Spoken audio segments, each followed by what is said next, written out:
you hear me? Testing. Testing. Testing. What's going on? What up, fishy?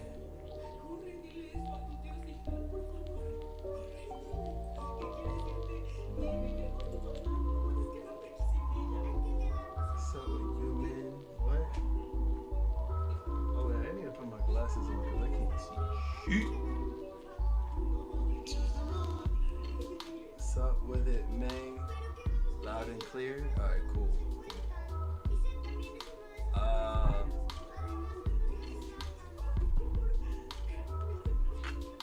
So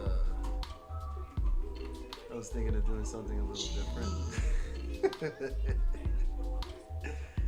Like it's Friday. Wanted to try something different. Something unexpected that no one would ever thought Lion would do. I do need to share. And if anybody wants to come by, swing by into the stream for a bit, chill for a little bit.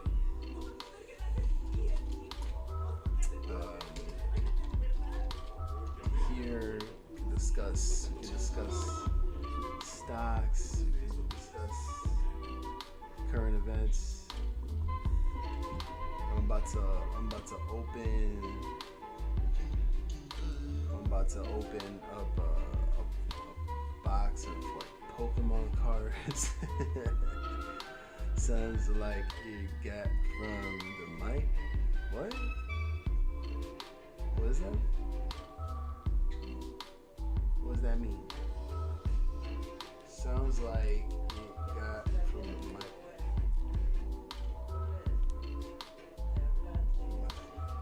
My dude.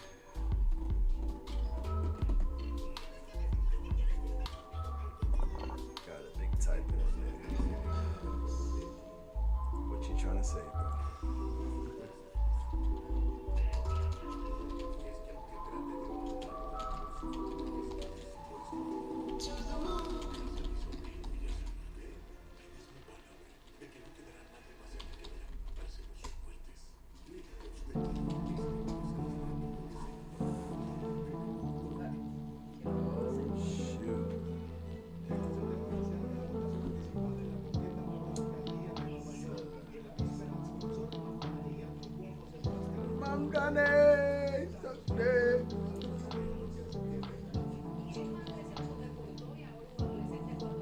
Alright, saludos, Adrian.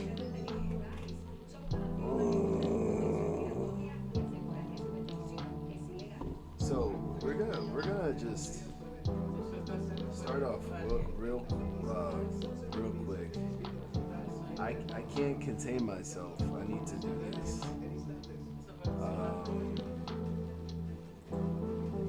I need to do this because it's been itching me. It's been itching for a bit, and I've been wanting to, figure out what's in here. You know what I'm saying? So I don't know if you mess around with Pokemon cards or whatnot. I don't know if your kids, are into Pokemon cards. Pokemon has been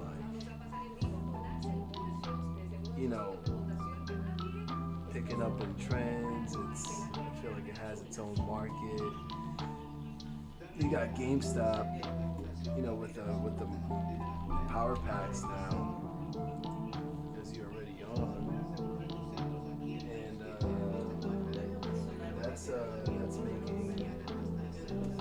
that's making an impact somehow, especially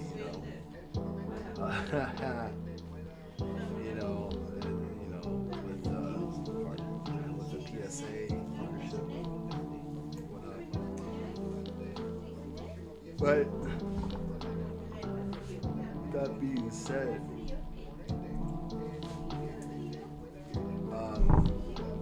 this will be the first time that I will ever use my camera to stream my cam live,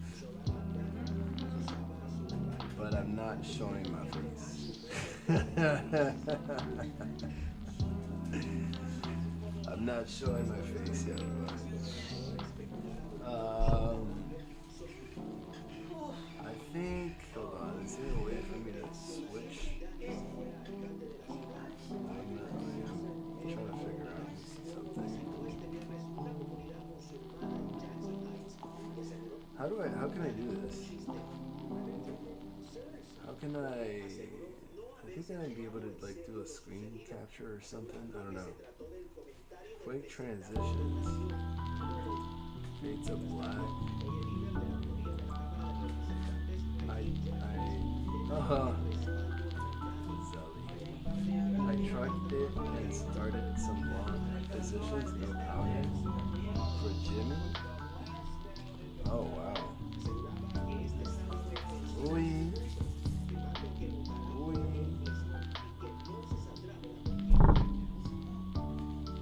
Let me see something real quick. I don't know if I'll be able to like transition here, but let me know if you guys can see this. For Jimmy for power bags.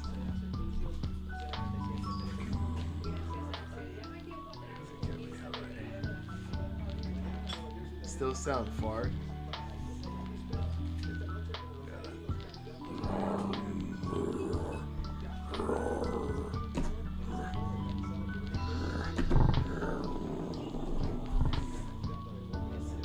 Still sound far away. Alright, hold on. How do I turn this up a bit? How about now? Is that better? Oh, eso.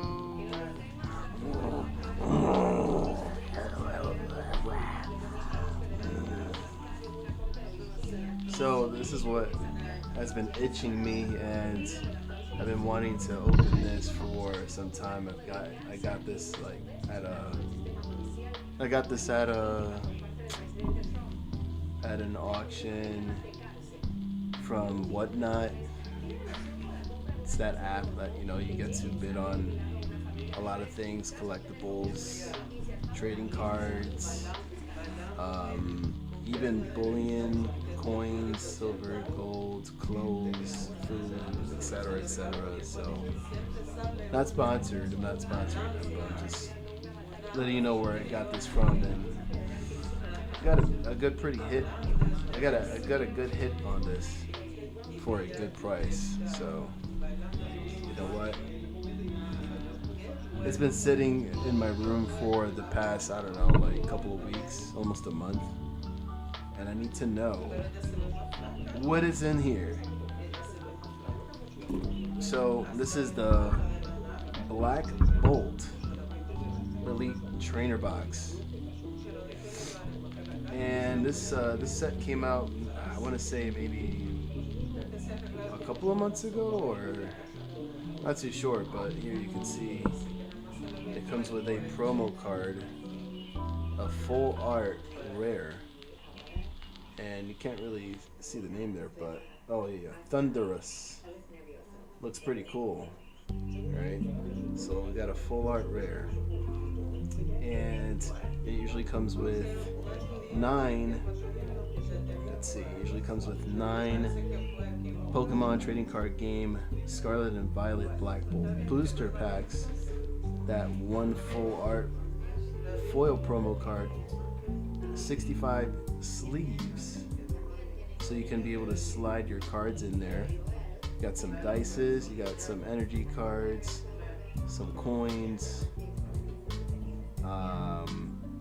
plastic condition markers, a code for the trading card game live, and a collector's box to hold everything with 4 dividers to keep it organized. So, bro, you better have gotten them from GME. No, I didn't get this from GME, but you can get the power packs, with the card graded from PSA, and you can have that shipped to your house. So you score one of those packs, whichever you decide to buy. I know there's starter, there's silver, gold, platinum, and yeah, especially if it's a grade 10 in pristine condition and it's a highly valuable card, graded, you can have that shipped over. You can have it for auction on eBay through their website and connect your account, your eBay account and all that, and you can get a pretty decent amount back, or you can keep it or you hold it, diamond hand it for a couple of years. Up to you. I'm gonna go ahead and get right into this opening here. And how are you guys doing so far? Zelly, how are you doing, love? Good to see you here. I know not everybody's gonna be here, so I'm not gonna expect the whole gang to come through, but yeah, I'm just gonna go with it. Just gonna go through the vibe and chill and look to see what we get in this Elite Trainer box. Black Bolt. If I can hit a God pack in one of these packs, oh boy, that would be extreme. So yeah, please manifest for that. Manifest for some God packs. Imagine if all the packs came with God packs. That would be epic. That would be history in the making. Never like it. Never like it before. It has never been done. Opening all the packs and getting, quite frankly, getting a whole bunch of God packs. Yeah, you can't beat that. You can't beat that. I gotta say, I really hope it happens. You get a player's guide. Look at that. That's very, very nice. Very nice. We get a player's guide, and you got to explore a whole bunch of stuff here.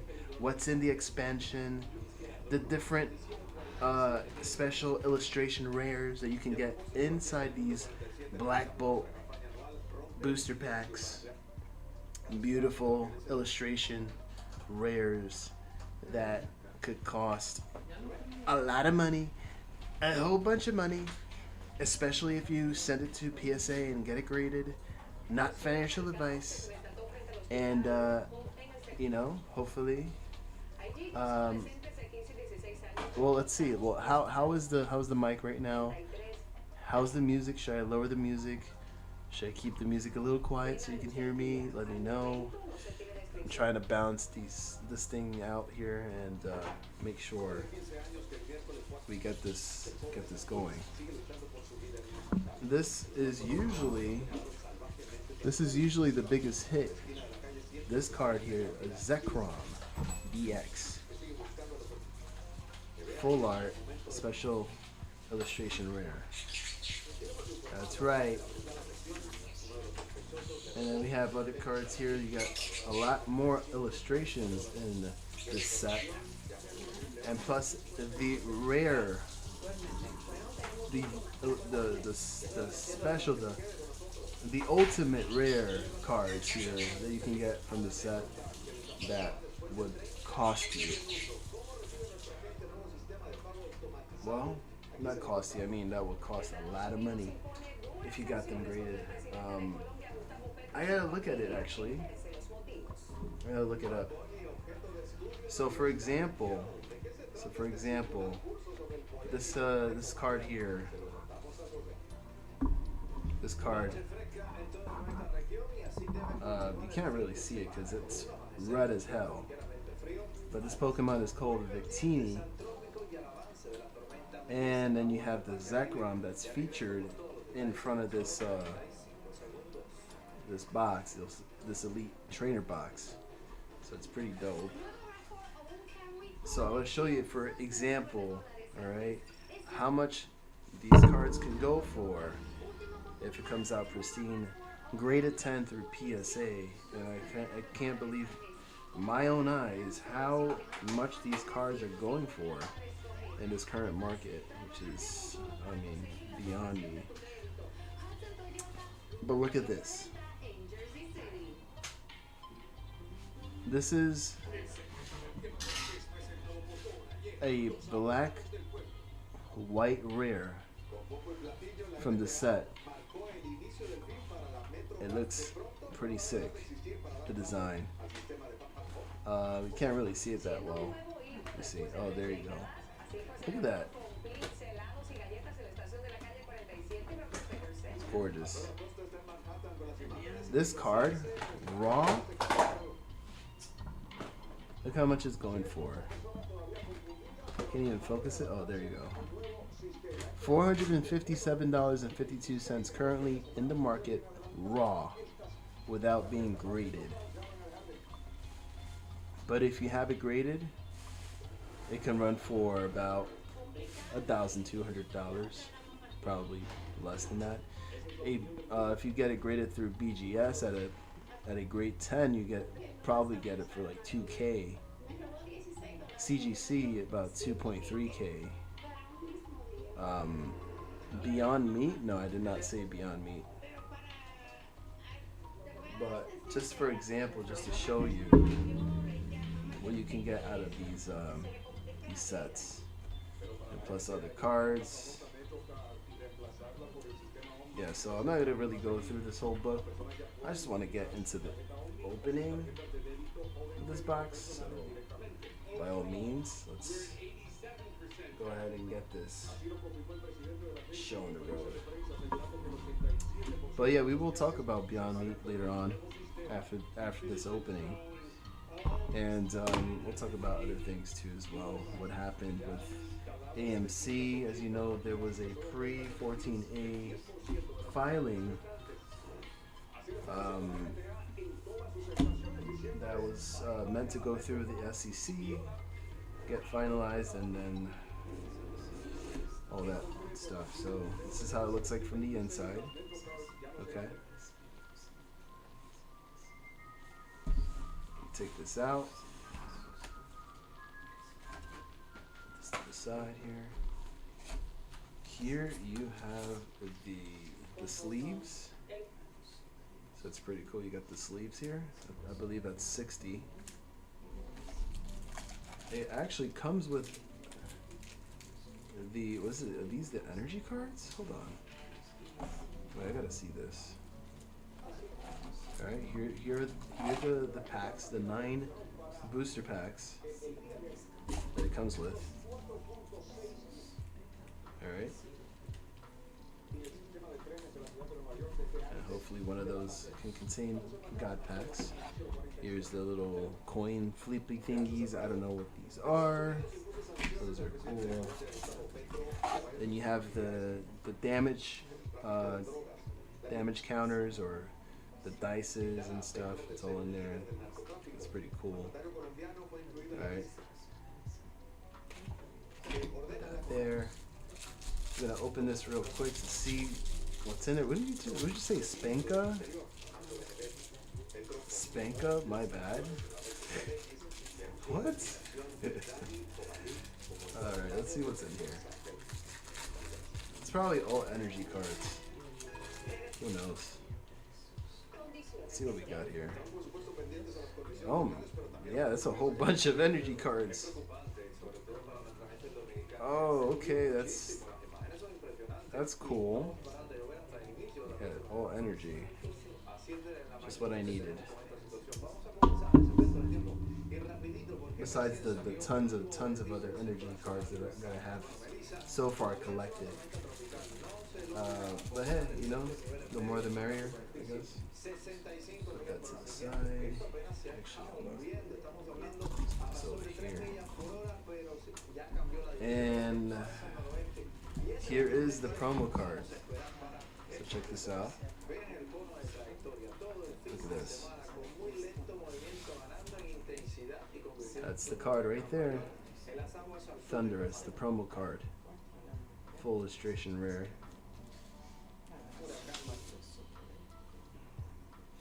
See right here at the bottom. It says promo. I need a better camera. Alright. So I'm not going to open this. I'm going to leave it for last. And then I'm going to sleeve it. Put this to the side too. Alright. I do have my sleeves, extra sleeves, and top loaders just in case. Or extras just in case if I do hit all God packs in here. And we're gonna get started, so hopefully you guys can be able to see. Do I need to lower it a little bit? Maybe I need to lower it just a little tad bit. Maybe. Let's see. No, I gotta fix it a little bit. Fix this up a little tiny bit here.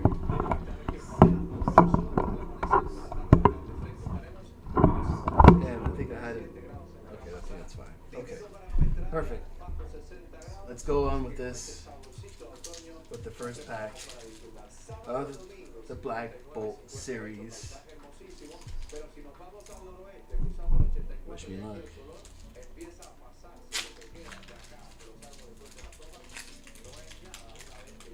So as you know, every pack comes with a code card. Alright. And usually, put this here. This is for the trading card game on app stores. And you got the QR code to scan it with your camera. And yes, so let's see what happens. We put one card to the front, and it's usually an energy card. So we got an energy so far. Let's get to go. Right. So first off, we have a Darumaka. All right. Oh, you see the colors there? That's crazy. Let's see the effect I got there. There you go, look at that. Alright, so we have that. Go around this way. We have a Solosis. Listen, I do not know these Pokemon, right? Since I just started collecting again. A Tempole. I guess that's supposed to be a tadpole. With a funny looking face there.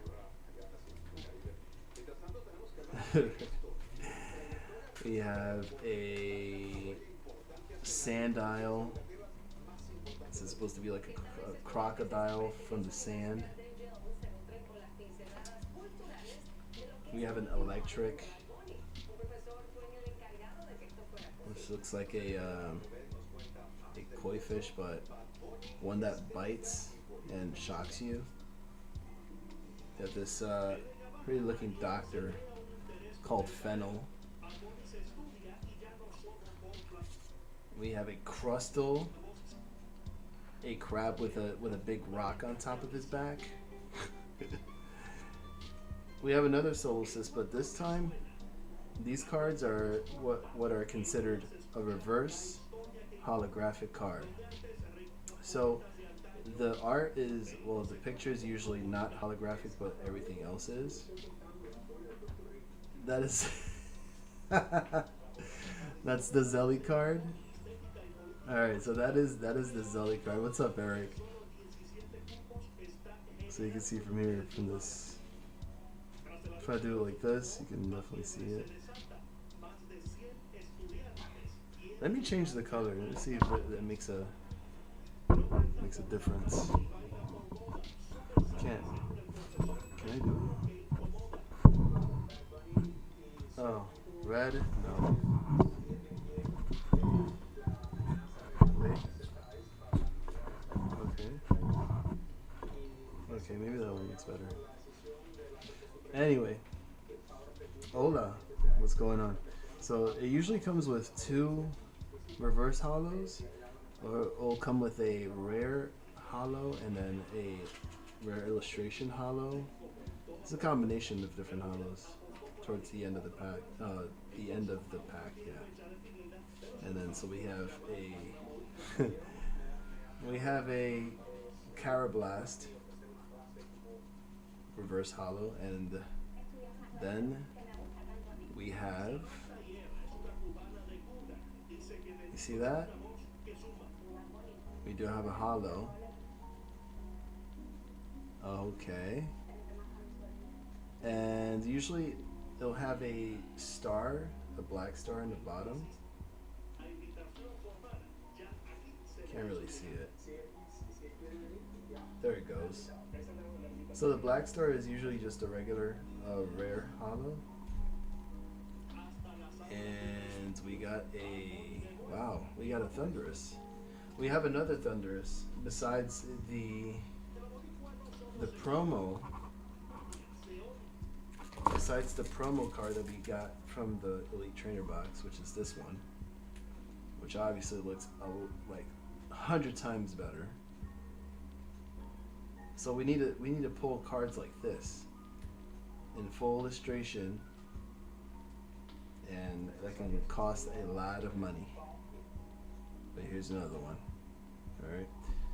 So we'll put that to the side. That's the first pack. Wait, it's football season? Really? The Dodgers? I did not know that. So the Dodgers became a football team now? It must have been a long time since I last saw sports. I'm just joking.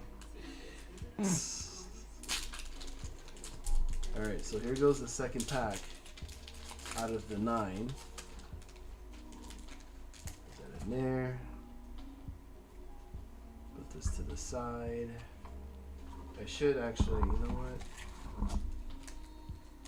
That to the side. Put these cards in here. Como quien dice, como quien dice.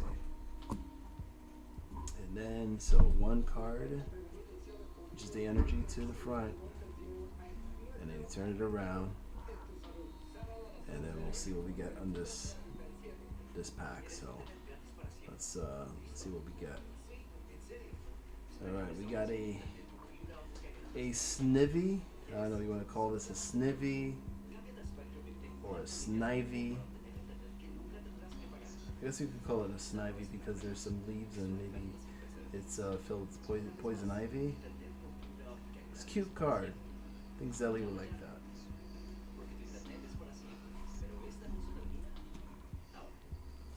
Then we have a another card that Zelly would like. A Muna. A Muna. Muna? Yeah, this is some weird looking Pokemon, so I gotta say, to be honest. I mean, look at this bird. And it's called a Rufflet. I mean, how much more rough can it get around the face? Look at this.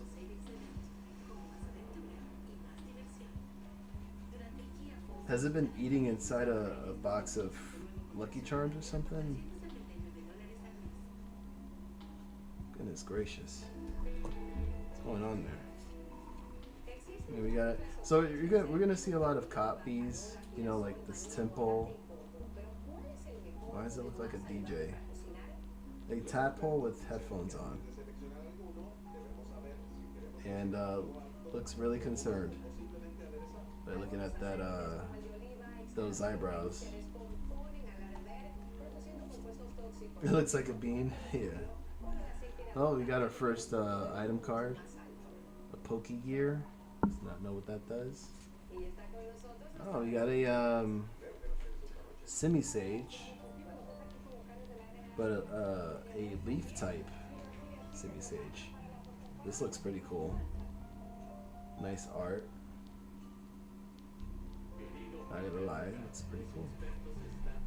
Un Frijole. Oh, we got a Golurk with a strong attack called a Golurk Hammer, giving you 200 damage. How Golurk is that hammer?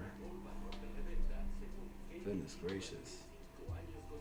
I think I just hold on. Wait. Oh. Whoa, we got a what is this, a master ball? Or is that a pokeball? Look at that. I kind of want to call that a hit. Look how shiny this is. That is shiny as hell. Probably see my reflection here. Maybe? I don't know. No, you can't really see my face.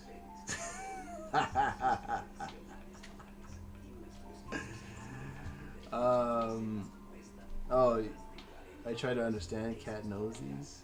What? She knows Pokemon too? Say word. I'm gonna actually go ahead and dude, I ain't got no hit. You serious? Man, come on. Yeah, I didn't get no hits yet. Right, sleeping? Yeah. Where has she been at? Has she been streaming at all? So I'm gonna sleeve that there, because that is considered a hit.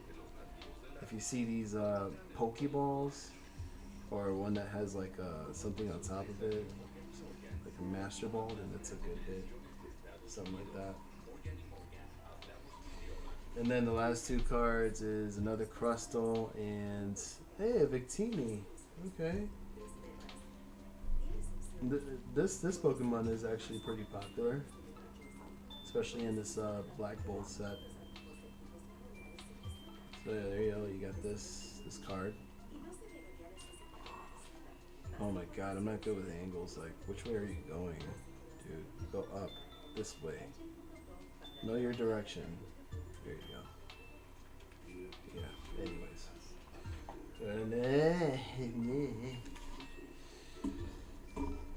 Anyways, next. Wrong cards. Which cards are you probably talking about? Are you talking about tarot cards? Yeah, I think that's the wrong one. Alright, this is pack number 3, I believe. Yes, Eric, these are Pokemon. Okay, this is the 3rd pack. Alright. Speed up with this. Oh, we got a shiny energy card. Okay, look at that. That's pretty cool. Alright, I need to do this very softly. Why is this sticky? This is really sticky. Alright. Okay, I'll just put that here. We got a Maractus. I don't know why I read it as Maracas.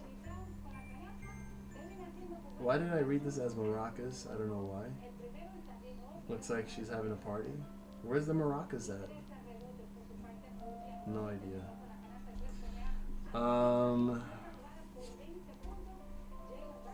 Yeah, we're talking about Pokemon here. We got a Drillbur. Look at that. A Drillbur. Looks like a good driller with those hands. Huh? What do you think? Magic the Gathering? Oh, that's a classic too. And they still sell those too. Larvesta, what's up, Michael? DJT. Oh, you mean the driller? That's you? Jober?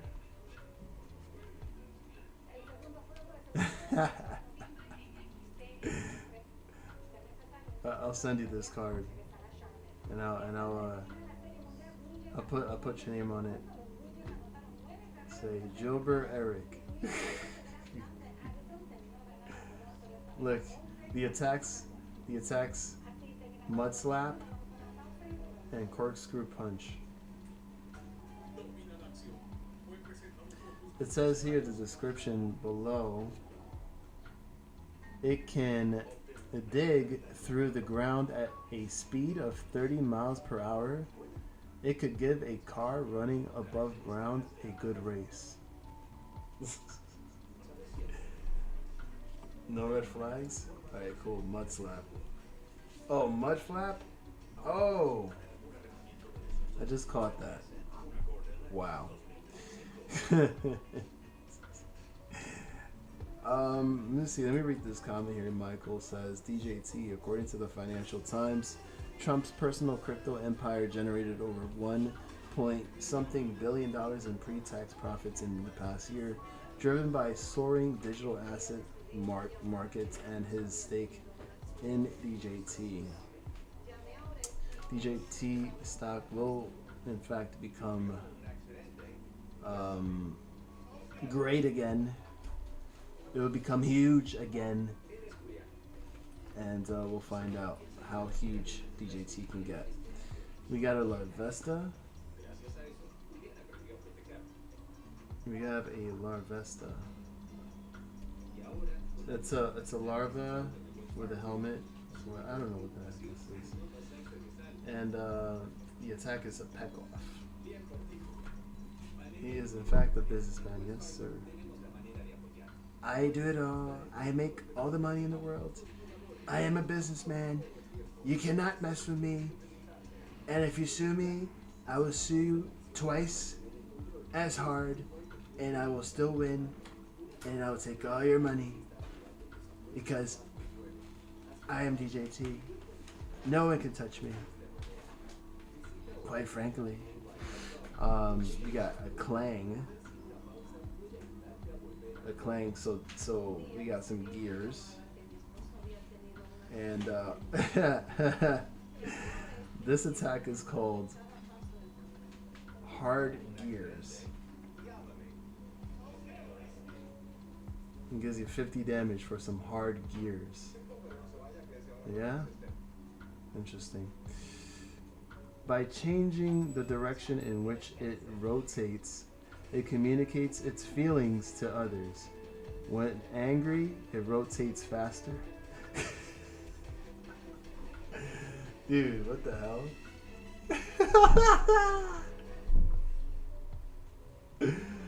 Dude, the description. What am I reading? Don't get him angry. Don't get him angry, because he'll start rotating hard. He'll start rotating hard. But then if you get him hard, then he'll start rotating. Yeah. Let me not go there. So we got a Bisharp. Here, it looks like a. Can't tell. It kind of looks human. Anyways, we got a moongus. A moongus. Oh, you're definitely right about that. It's a fungus with some Pokeballs on top. It lures prey close by, dancing and waving its arm caps, which resemble Pokeballs, in a swaying motion.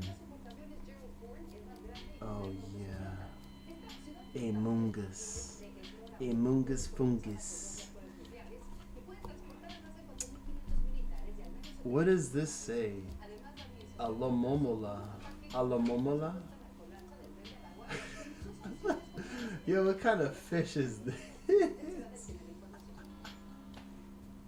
Hey, look, its ability, gentle fin. I'm gonna use my ability and gently rub my fin across your face with gentle fin, and then make you have a waterfall, a cascade of waterfalls for 70 damage. The special membrane enveloping a lamomola has the ability to heal wounds. So a momola is a healer. A lamomola. This will be a OnlyFans for Pokemon. So we got a Golett, reverse hollow, and we got another one here. Look at this. The name is called a Palpitoad. What? Palpitoad. Palpito. Palpitoad. Look at the face on that Pokemon. Look at this. Yo, what is this? Oh look, it's the evolved form of Tampole, right? Tampon? Wait, hold on, let me focus. Oh yeah, Timpole. That little bean looking guy. Bean looking baby. And then we got another hollow. Okay, great. Where are the hits, bro? We've opened 3 packs and all we got was just regular hollows, man. Are you serious? Come on, guys, manifest. Let's manifest for that for more illustration rares, man. This cannot be it. Yeah, Palpitoad. A Palpitoad. Like palpitations. Like the names are just I have no idea. No idea whatsoever. Anyways. No, you didn't. No, you didn't. These cards need to be stickier, more stickier. All right, so we got a dark energy. Oh, damn. Okay, hold on. We have a petalil, pet lily, lily pet. Should we just call it a lilitep? Pelletit? I think it's petalo. Okay. All it can do is hide behind the leafage. Okay.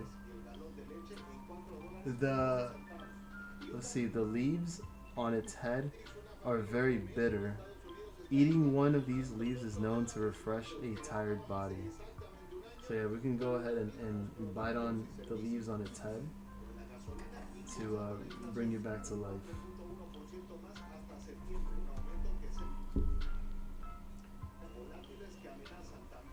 Alright,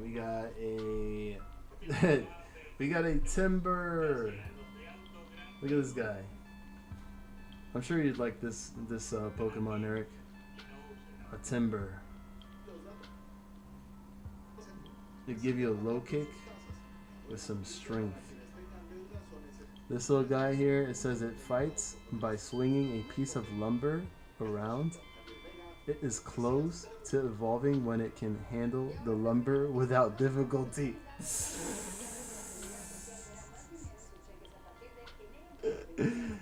Yo, what is this? Did you hear that? It said it is so close to evolving when it can handle the lumber without difficulty. Bro. He's got huge lumber. And he's almost able to handle it. Let me just swing my lumber around and hit you with it. With a strength of 50 damage. That's the wood card. Yes, exactly.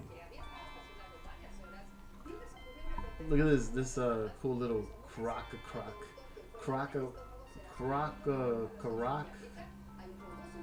I don't know. Crocorocco. Coro. Oh, Coro. Kurokoto. He looks high as hell. Where is the white in his eyes? Tighten up. What do we got here? They live in groups of a few individuals. Protective membranes shield their eyes from sandstorms. Oh, that's what that is on their eyes. Membranes. Okay. Yeah, this one is actually pretty cool. I like this one. It's the evolved form of sandile. What's that? That sand crocodile. This is the second stage. So let me see. Hold on. So it's I'll show you. I think it was in the first pack.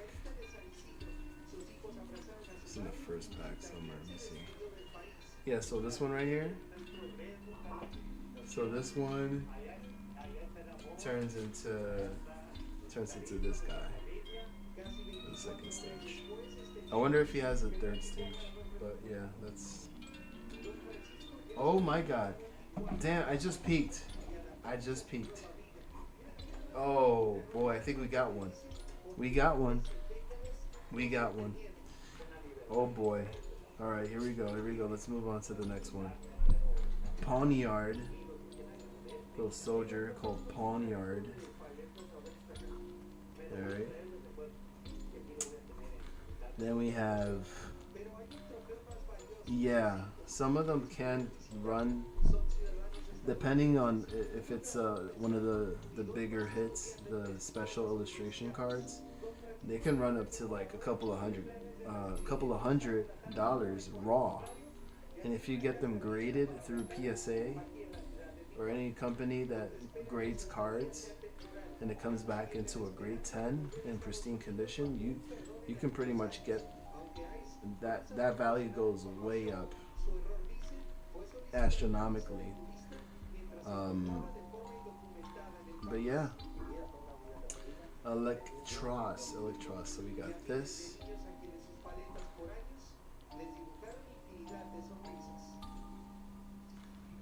And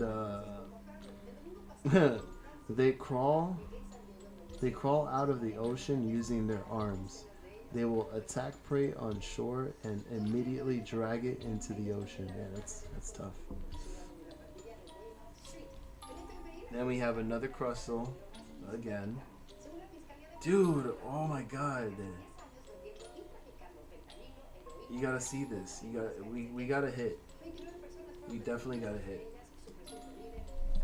We got a first hit out of the 9 packs. This is the 4th pack, and we definitely have a hit.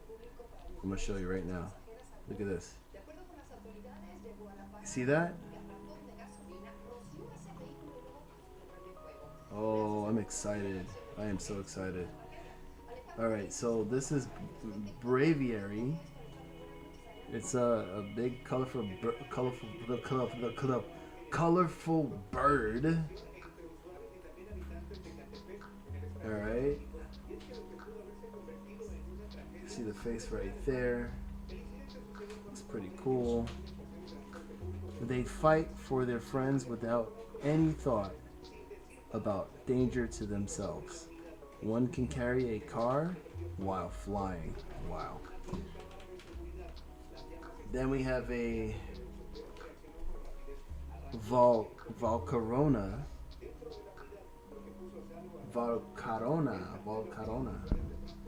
That's a nice art right there. And okay, let's reveal. Let's go ahead and reveal this hit right here. We got a full art. It is a 2-star, so that's a double rare. It is an EX. Okay, it's an EX. What up, Chris? Whale alert in the house. Whale alert. Whale alert. What do we have here? We have an Excadrill. An Excadrill. All right, so we got the first hit here, an EX card. It doesn't really go for much. It's not a full art, honestly, because of this. All right, so in comparison to that, the promo card that I showed you before, this is a full art. So it should look something like this. All right, this is not really a full art, but it still looks cool regardless. So yeah, so we now have ourselves a little hit there, and I'm gonna go ahead and slide this bish inside the sleeve and put it to the side. And so yeah, so we technically we just got a hit right there, so not bad. Full art is way better, yeah. That's what everybody's trying to go for. They're all trying to go for the full art. So again, like I showed you before, these are considered the chases right here. So these would have to be the chases, right? So these full arts. If we can get one of these, then that would be an instant win. But if we get one of these are the way better cards to hit, and that costs a lot of money raw. So they're called hyper rare cards, and so they usually have a monochromatic theme, and yeah, these are the bigger chases for sure. So we need to get that. And these two, these are actually good hits too. They have many illustrations. EXs. We got an EX out of the box. Alright. But yeah, it just shows you more in depth and detail about the set. So I'm going to go ahead and continue with the next pack. I think this is pack number 5 out of the 9. Let's see. What's going on with you, Chris, this Friday night? How is everything? Are you drinking wine? Let's see. Michael says, you think that you can get the shares of TSLW for $30 or what? Not financial advice.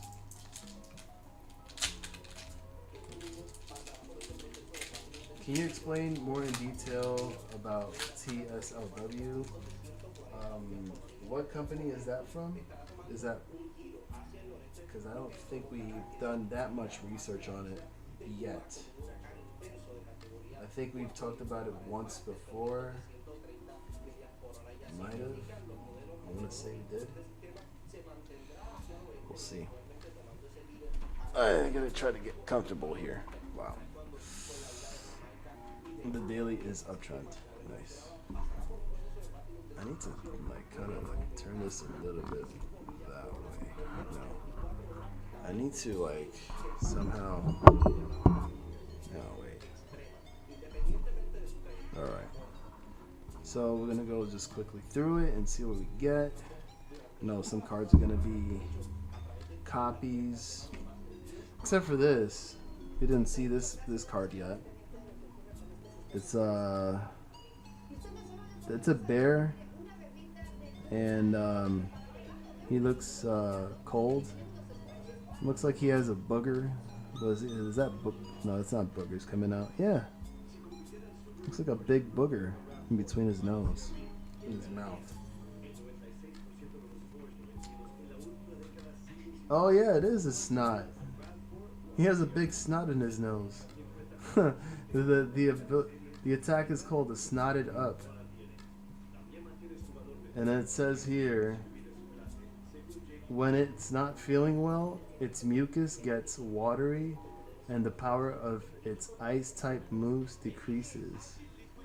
So you can't get sick. So somebody needs to dry up his nose in order for him to be able to fight. Or else he's gonna be swimming in his own snot. Chillin' brother, always drinking the wine after work. Dude, I have something in the freezer that it's been there for a while, and that could probably get me a little lit. It's, I think it's like a strawberry margarita or something, in one of those like cans. I forgot, but hey, look, we got a normal looking Pokemon here. Looks like a New York pigeon, but a lot more cleaner and a bit cuter.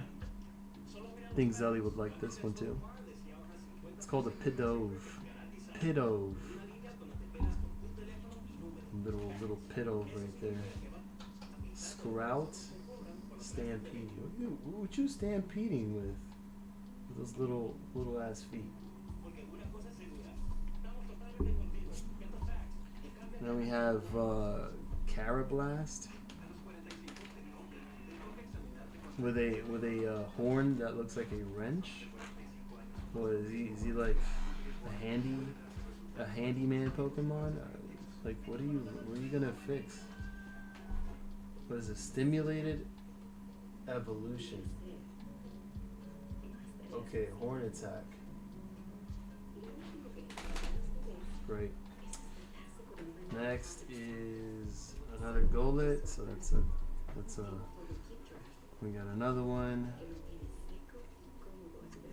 Turn up. I should turn up. Reuniclus. Reuniclus. Look at these big ass hands. Like they look like gummies. Is he like in a bubble?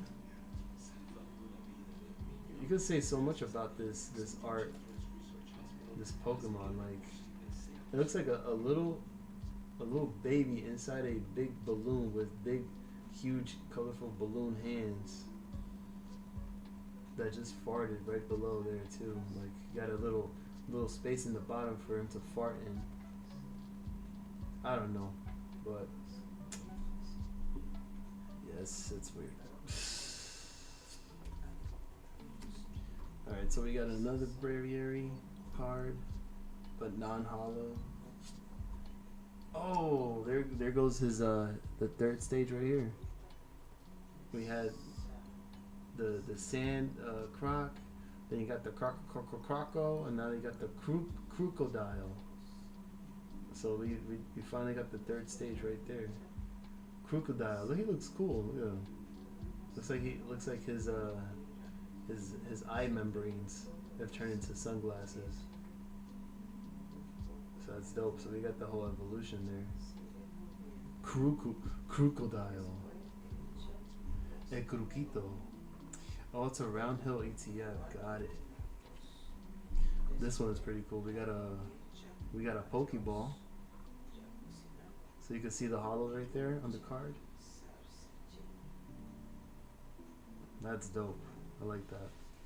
I gotta sleeve that up. A Darmanitan.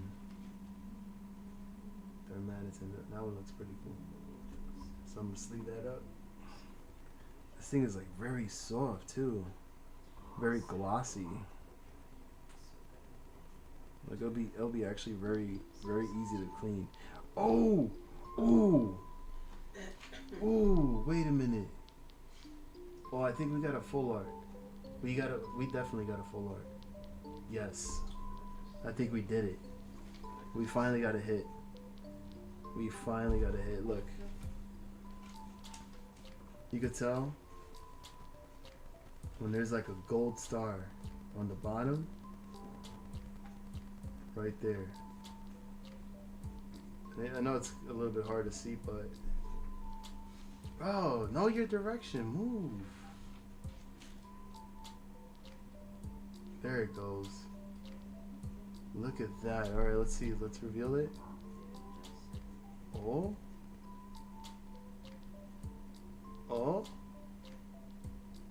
Stampede. Is that it? Yo, that's that pigeon. Oh, we got the pigeon card. We got a Pidove with a whole bunch of other Pidoves. in one card. Dang. This is this card right here. I mean this Pokemon. But we found a full art rare. Let's go. I'll make $1,000 now. Yay. Nice. Look at that. Look at the detail too, man. Look at this.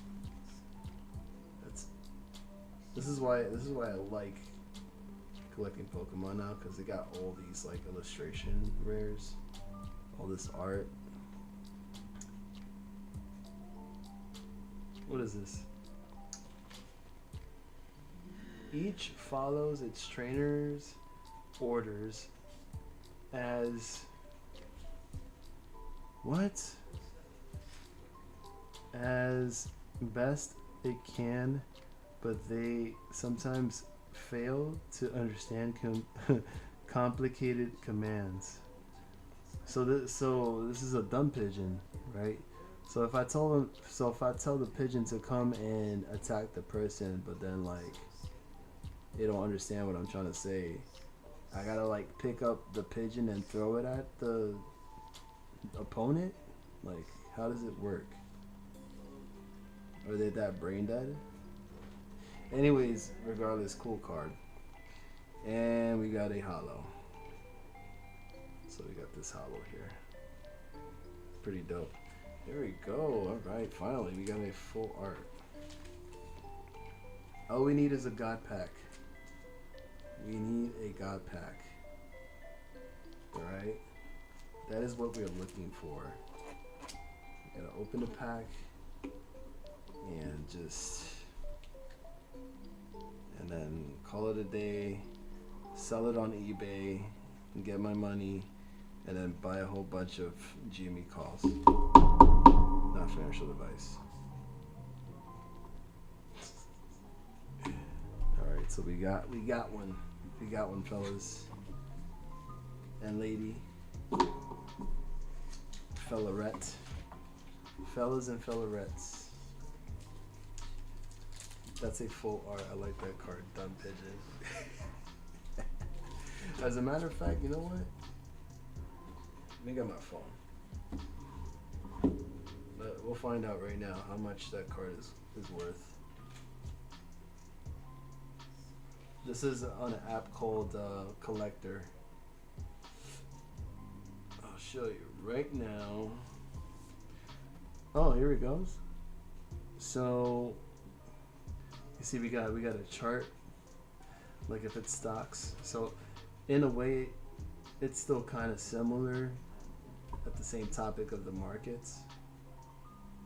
But yeah, here you got the picture of the art. And then here it tells you the price of how much it is in the market, raw, without being graded. And currently is up just 1 cent, and it's worth $13.25 raw. See, on the month chart, it's been going up. It looks like it's in a bull flag currently. So you can see it did tank from 3 months in the chart. It took a big dive. All right, and now it's climbing back up.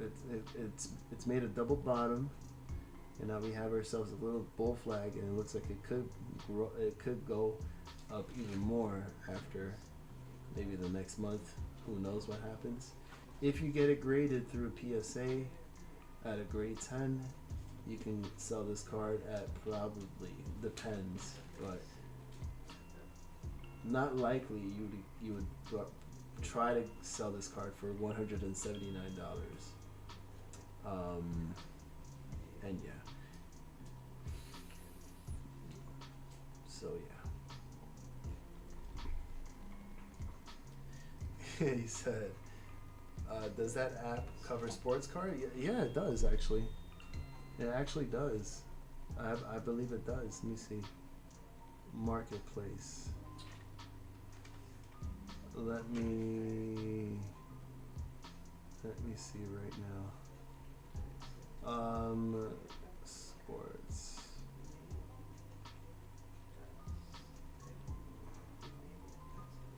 Does it? Hold on. Cause it does other anime. Wait, how do I search? I don't think it. No, I don't think it does actually. Darn it. Yeah, it doesn't. I thought it did. It does Gundam.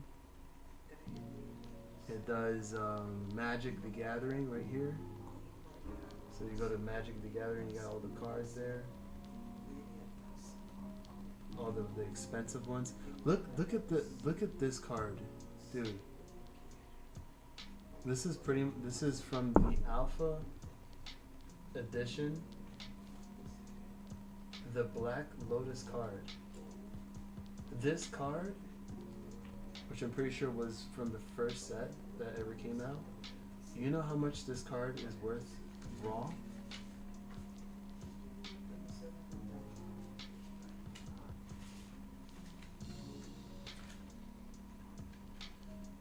This card is worth, come on,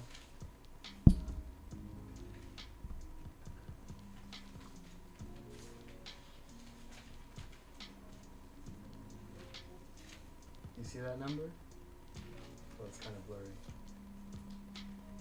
$53,999 for that card. Are you serious? When you grade it raw from the company CGC, it is worth $3 million. I'm not kidding you. Who the heck would buy this card graded 10 for $3 million? Somebody would. But yes, raw, $53,999. $3 million. Yes. Yes, dude. The thing is, that I don't think there has been any. I don't know. I don't think there's been any. Trying to see. I thought that they would actually be on eBay, but yeah. So that's crazy. Insanity. Anyways, this is number 6, I believe. 6, 7, 8, 9. So 6 pack. Get this out of the way. Let's hurry and open this up and see what we get in this pack. Please pray for a God pack. Please, God pack. Come on, God pack. Let's do this. We have a hollow energy card, electric.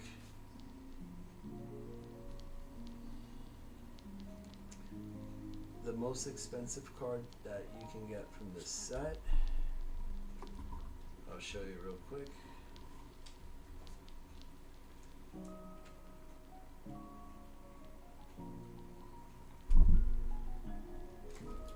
We'll just type in here, Black Bolt. Oh, hold on. I got it. Oh no, I'm still on Magic Gathering. Okay, here we go. Black Bolt. And then I'll just go here, sort it from high to low.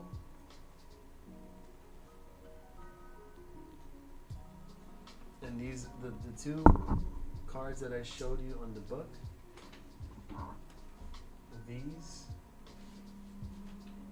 are the biggest hits. The Vitini, which goes for raw $501.77. It's a black white rare. And then this card, the Zekrom EX, which is going for $457.52 raw. Has this been graded yet? Let's see. And look, it's been going up for the past 3 months. On the 3-month chart, it hit a bottom at around $433, and this thing went up and squeezed to around $501. And graded at a PSA 10 grade, you can get it for about $1,000. Grade 9 will get you about around 460, I think.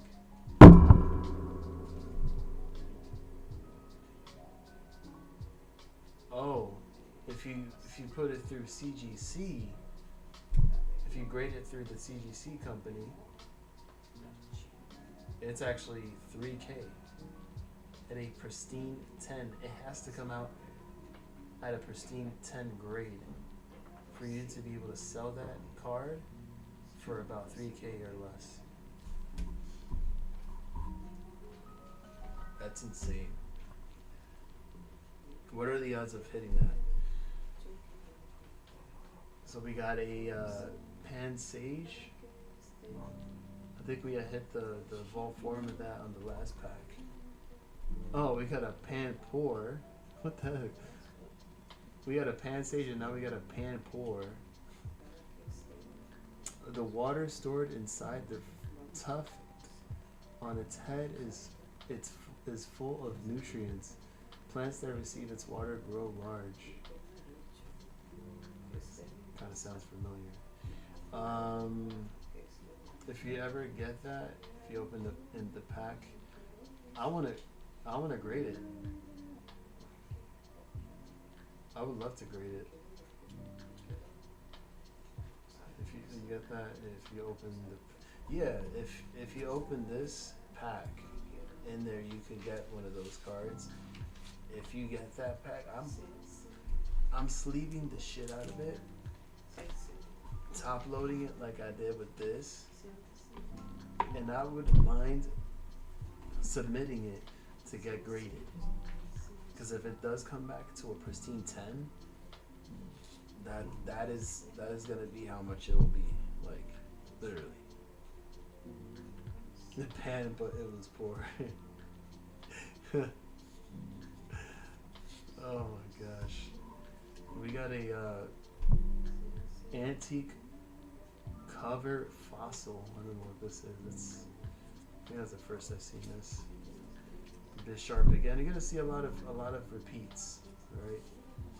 This is what they do. They fill up with repeats. Except for this one, we got a oh, I thought it said Tituga. You got a Tituga. Tortuga. A Pokemon that is that has kind of a Spanish name for tortoise. Tortuga. Tortoise.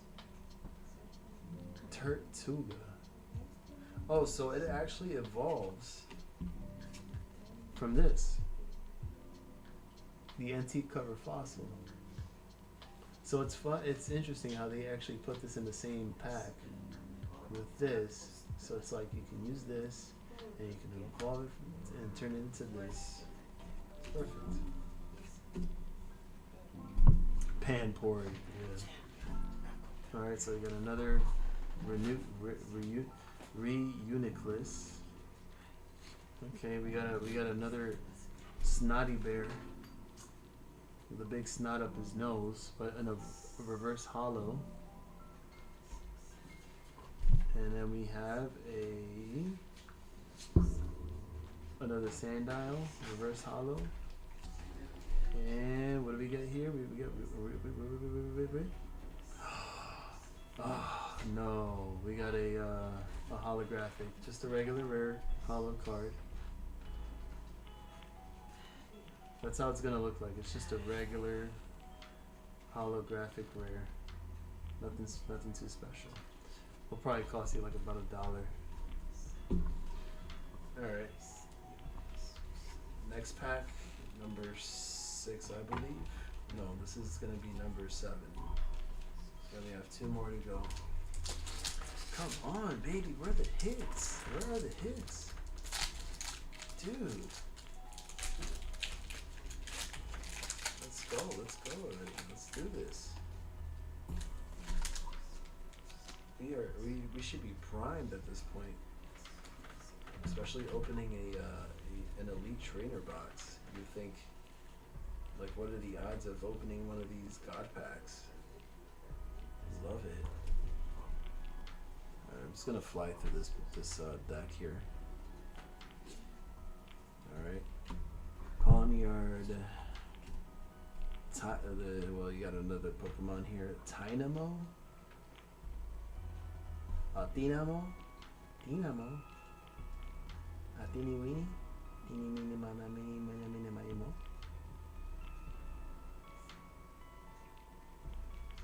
Okay. Dynamo. Hold still. The attack is called a hold still. While one alone doesn't have much power, a chain of many Dynamo can be as powerful as lightning. Cool. Alright. Then we got a Axu. Then we have a Snivy again. We have an Electros. We have a Beheeyem. What is this? What is this?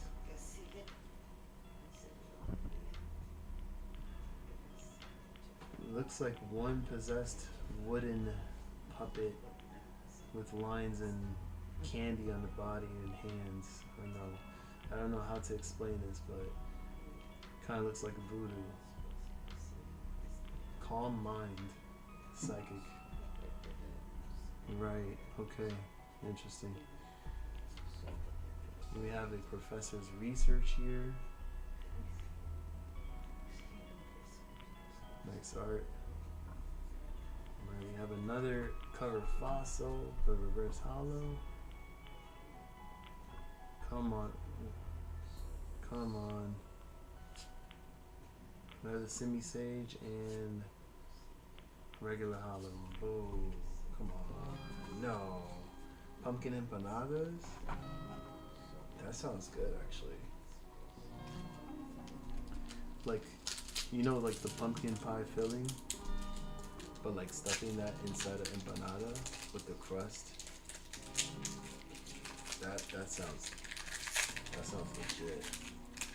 I could eat that. All right, let's go. Come on, let's do this. Come on. All right, so we have it.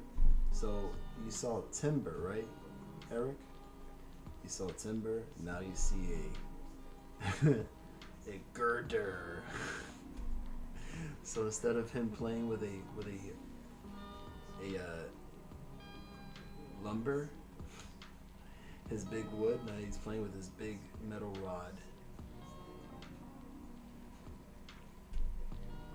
Low kick, hammer, arm. Same attack, I think. This Pokemon is so muscular and strongly built that even a group of wrestlers could not make it budge an inch. Never mind. Budge an inch, not bulge. It's crazy. Oh, we got an evolved form from the Snivy. Now we have a Servine. Oh, that's a cool card. Servine. She can wrap you up and vine whip you into submission. Yes. Got an Axu again. Another Cubchoo. A Unpheasant. Unpheasant. Okay.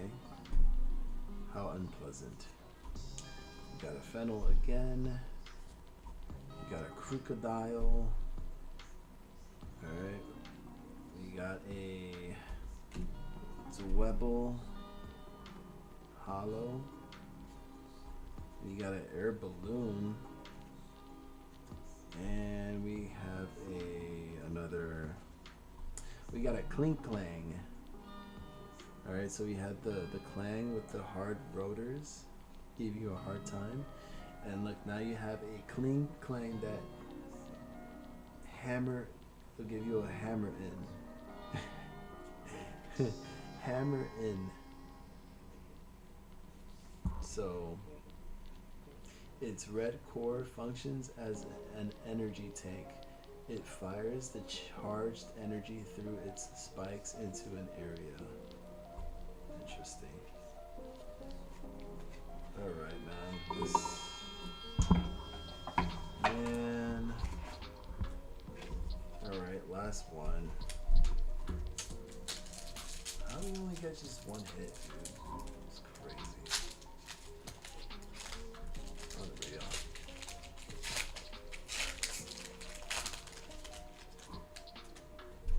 Alright.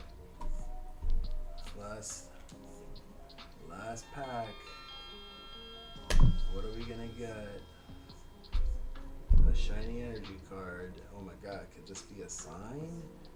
Oh, I wonder what we're gonna get. Let's see. We got a Muna, a Dwebble with a little Webbo, a Panpour, Pan Sage. What is with these pans, bro? Cryogonal. We got a Crying Gear, or a Crying Stone Ice Flake, whatever this thing is. However you guys want to describe this Pokemon.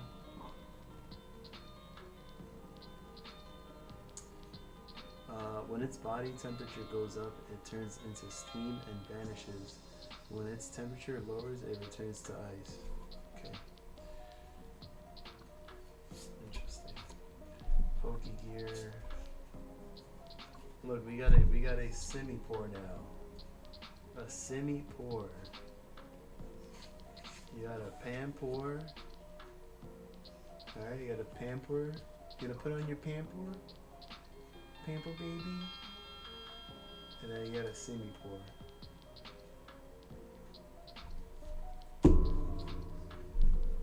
Alright. We have a Pokeball Snivy.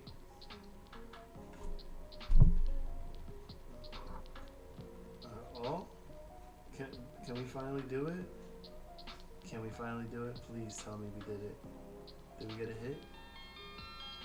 No, please. Please, no. Oh my god. Yep, no hits. Just a Pokemon, Pokeball. But look, we do get a bear, a Cubchoo evolved form called Beartic, which gives you continuous headbutts and sheer cold with some boogers in his mouth. All right, that's the tickle monster. Tickles you with his boogers, his booger beard. Yeah, that one's a lot better. Well, guess that was it. We didn't really get any good hits, unfortunately. So that was the opening of that Black Bolt Elite Trainer box. Should I just, let's see. Guess I can somehow just top load it. can you believe out of all those packs, are you telling me that this was the only hit? This was the only hit. Besides some Pokeballs. This and then we got this EX card. And then we got the promo here. So honestly, the only two hits that we got technically were these two. How wonderful. Beautiful. Alright, so that's that.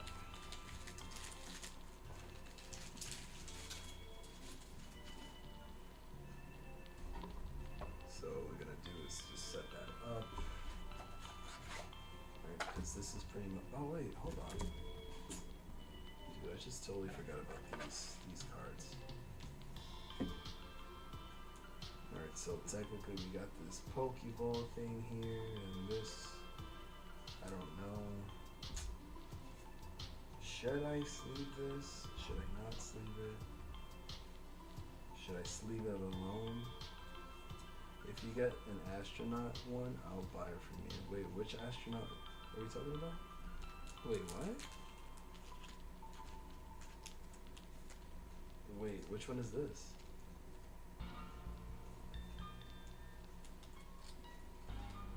I'll put these in there. Might as well. Might as well put it in there. Give them a nice little. Wait, was there one that looked like an astronaut? Which one is this? I need to know. 1, 2. So I got these hollows. Might as well just put this in a thing here. Astronaut. I'm trying to remember.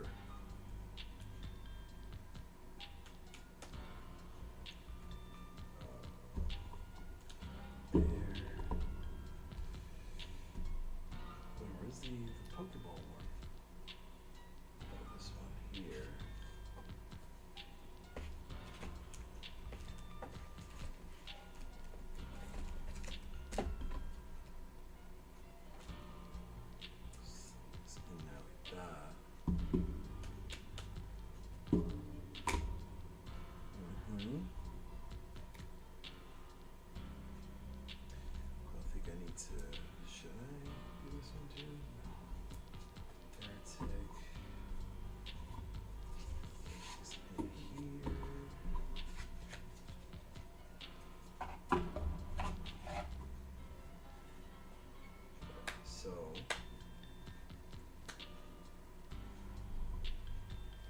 So,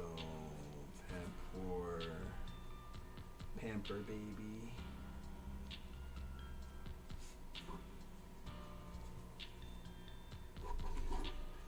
So what I'm gonna do is I'm gonna switch since I already finished. I'm gonna go ahead and switch.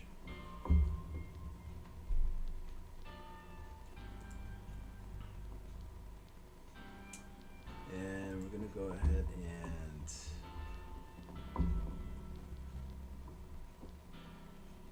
switch here.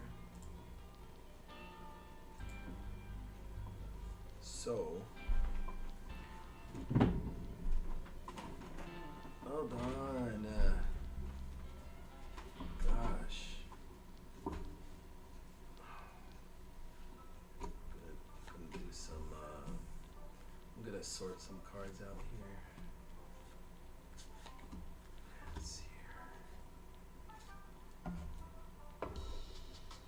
here. Yeah, how many packs came in the? It came with 9 booster packs, and it only gave me 1 full art rare.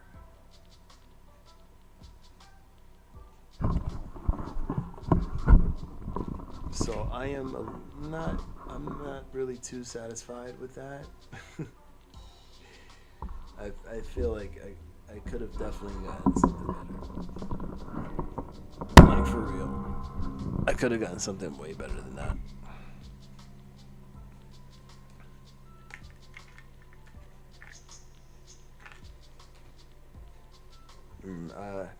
I mean, listen, at the end of the day, I got that box for dirt cheap on Whatnot, so it doesn't really matter. Like, it's pretty good, good deal.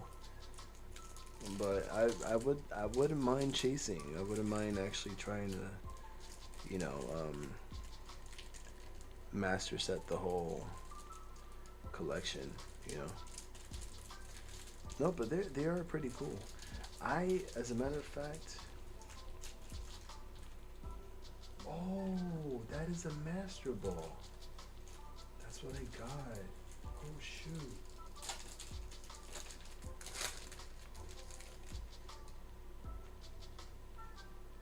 Oh, that's okay. There you go. This is the dividers.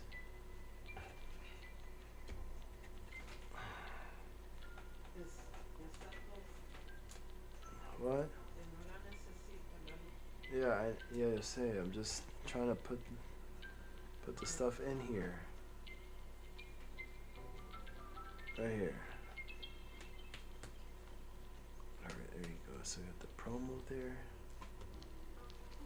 Yeah, they are cool. There's a lot of cool cards, full illustration cards.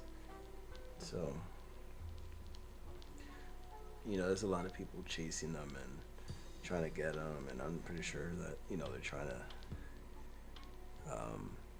also, you know, rate them so they can sell them and get a lot of money for it, you know. But people just do it to, like, collect it, you know.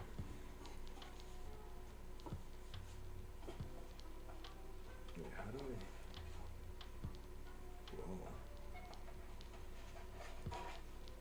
How do you do this? Oh.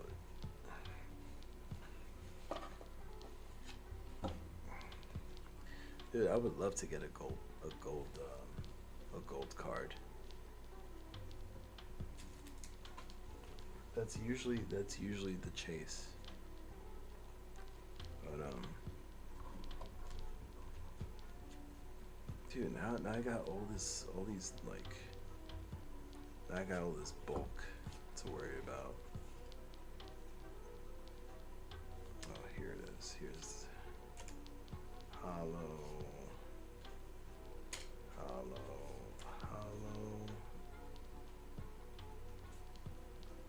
Cub Chew.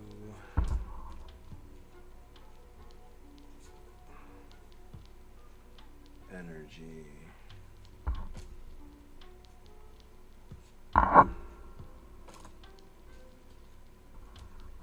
Yeah, that was kind of fun, yeah. You're right.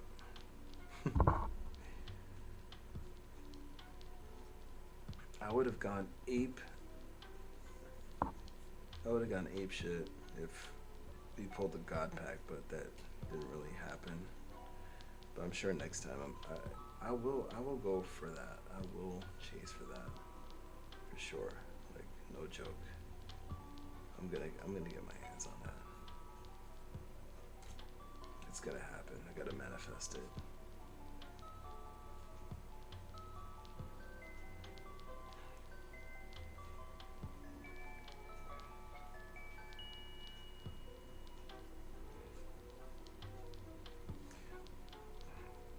But usually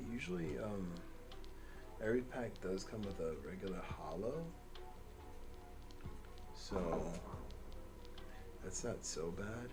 But still, like, I'd rather just, you know, try to go for that.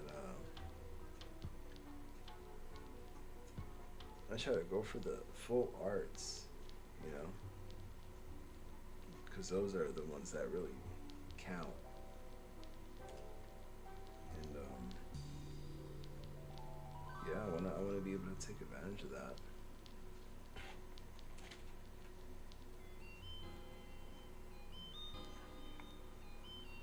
What? Flying monkeys? Why is there no flying monkey Pokemon?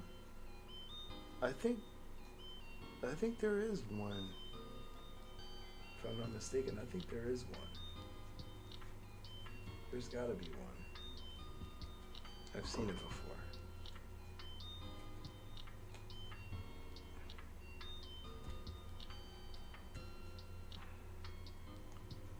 Eric said he saw a Zelly card. He sure did.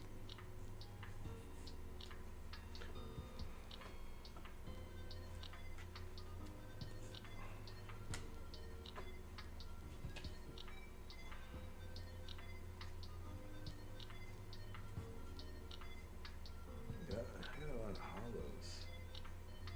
Papito, all that. Fungus. Another hollow. This.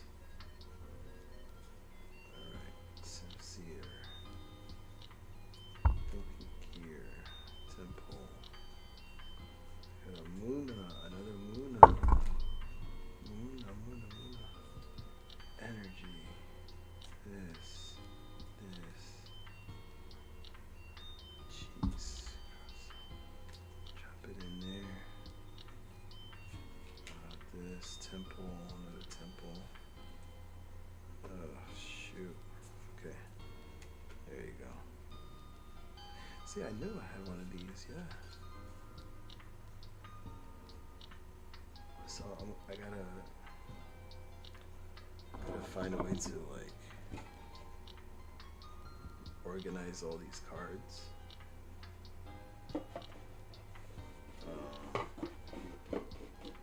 How do I do this? Oh, like this. Pull it out. I just put the cards in there. Ah, okay. Let's see how was this chart looking like earlier today? Beyond. This was insane. This is like the most insane run. I mean, literally P&D to the tits. Here's that 4-hour chart. But here's how that candle ended up.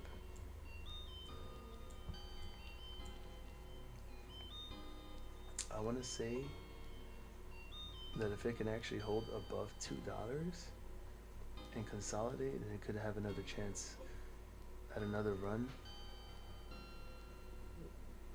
But here you can see that on the daily chart, Beyond Meat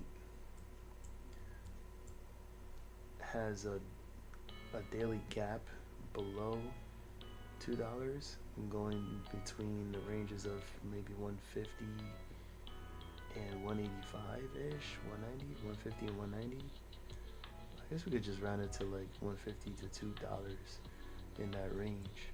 So it still has room on the RSI. It's neutral, unless it again could try to turn back around. At this point, if I go to the hourly chart, you can see how it actually started slowing down in volume and somehow trying to create this bottom. You go to the 30-minute, you can see how there's more consolidation there. 15-minute here showing the same thing, trying to hold above $2. But if it starts breaking down even more in the morning after the 24-hour markets open on Sunday evening, 8 o'clock p.m. Eastern time, then it would probably have to fill that gap right here. Not financial advice. Trying to see what I can do with all these cards. I need to sort them out.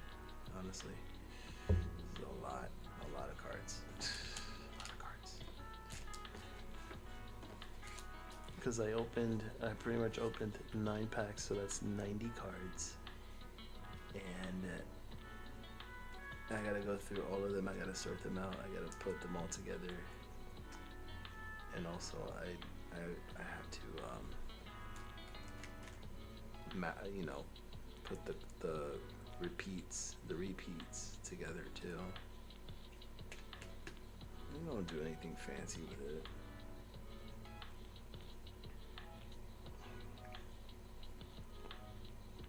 All the reverse hollows too.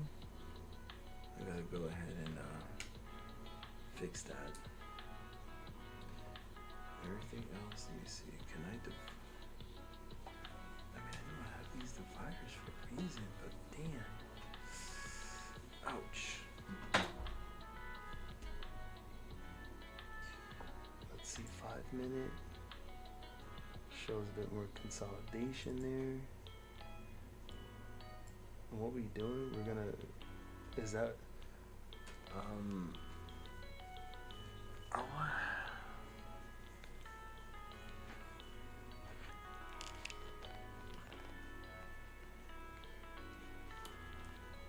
a squeeze play.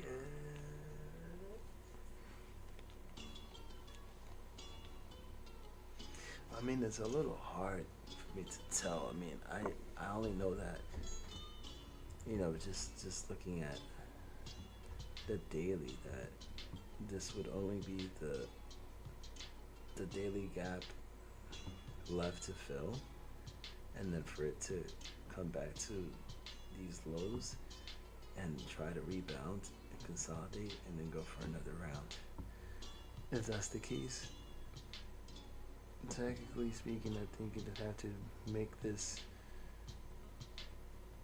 bounce possible. I feel like, but you can see at the very last minute of after market hours, somebody had dumped about 30,000 shares to try to bring it back down to $2 from $2.05. So what made it pop was that there was some type of news with Walmart.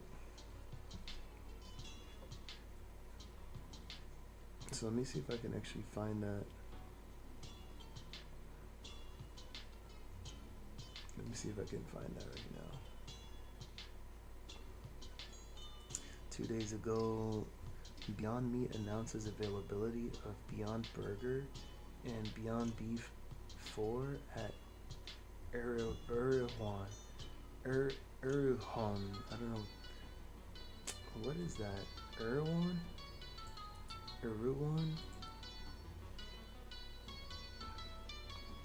Oh, it's oh, is this what this is? Erewhon.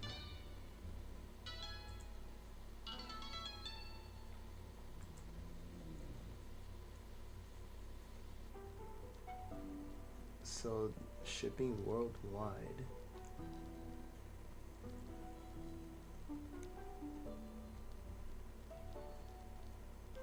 Ooh, dried mangoes. Sea moss gummies. Strawberry glazed skin smoothie. Huh. A2 organic whey protein with regenerative certified something. So I guess this is the website, this is the company.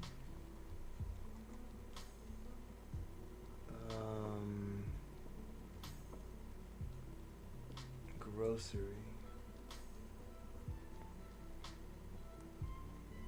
That's some healthy stuff here.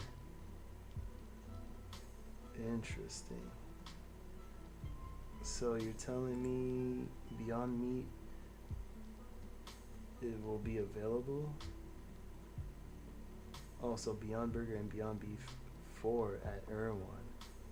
So they're probably going to feature that in here. Maybe coming soon. I've never seen that before, but I mean, not liquid meat. How could you make beyond? How can you make a burger with liquid? Unless it turns into like a pancake. No. No, they did not inject it into you. I mean, that's.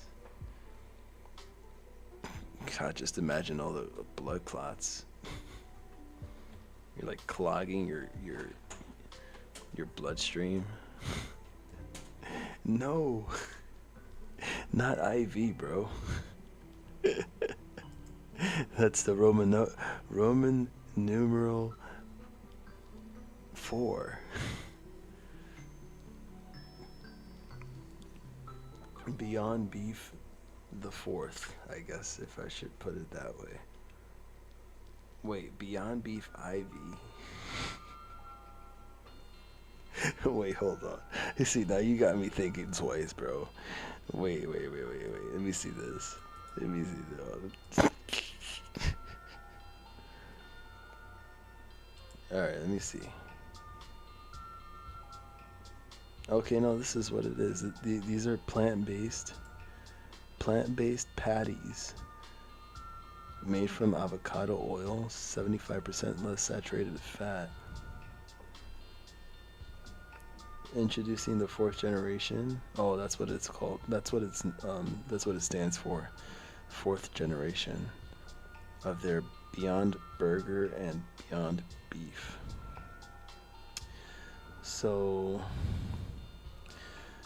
it says here, we are beyond excited to unveil the Beyond 4th platform, our meatiest, juiciest products yet, that will roll out this spring exclusively at retailers across the US. We know that consumers continue to look for delicious and healthy plant-based protein options, and since we launched Beyond Meat, we have been committed to creating plant-based proteins that not only taste incredible but are also nutritious.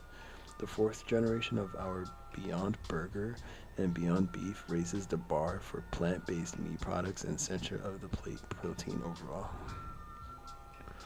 So it's meatier with more neutral flavor, which is their new gold standard in taste, made with avocado oil, reducing the saturated fat by 60%, 20% less sodium, an excellent source of protein with 21 grams per serving, which is derived from peas, brown rice, red lentils, and faba beans.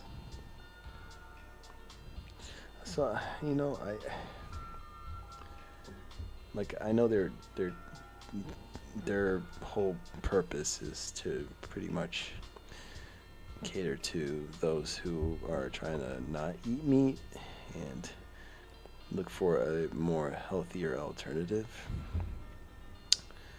and enjoy a burger without thinking that it's a burger that comes from animals and whatnot, whatever. But Erewhon Grocery, I mean, if they're gonna go ahead and do that, all the success to them in selling their products, because it could, you know, if it hypothetically becomes successful and they sell a lot of it on their website, it can show up on their next earnings in revenue. But then again, who knows? Not sponsored, by the way. This is only for research purposes, not financial advice. So we have that news that came out 2 days ago. I know there was something with Walmart. I saw Walmart, and I was like, whoa, really? And I'm trying to find that right now. So let me see, maybe it's this one.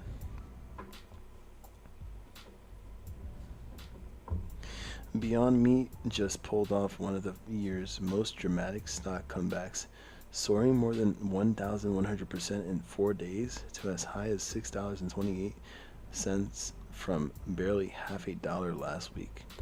And mind you, it went up to as high as $8.85. The surge, echoing the old meme stock playbook, has pushed trading volumes to levels unseen since the company's 2019 heyday. According to Miller Tabak's Matt Maley, the frenzy could be another sign of lingering market speculation, even as the broader market insists it has moved on from bubble era behavior. Oh, so look. So the spark came from an unexpected source. Business Insider reported that a retail trader named Dmitry Semenikin,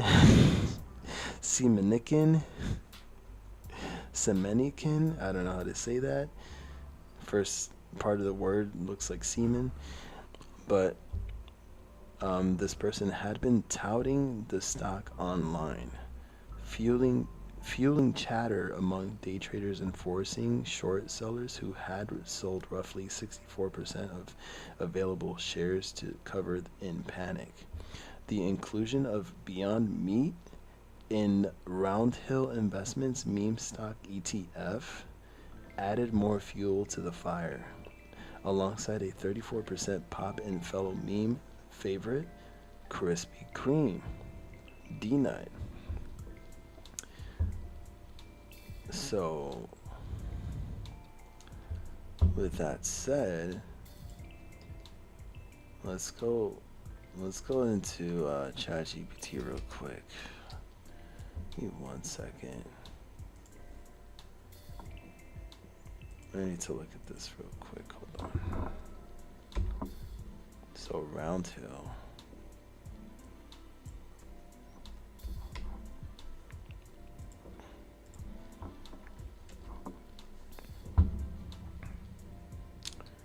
I need to do this real quick.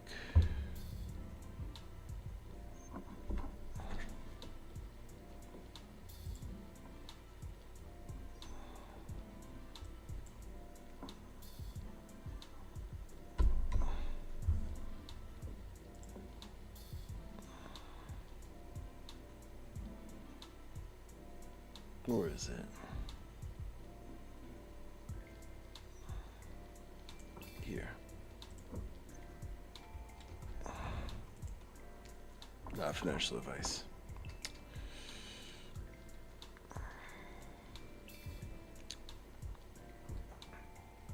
Oh, nah. Okay. I'm just gonna show the picture. I'm not gonna say anything.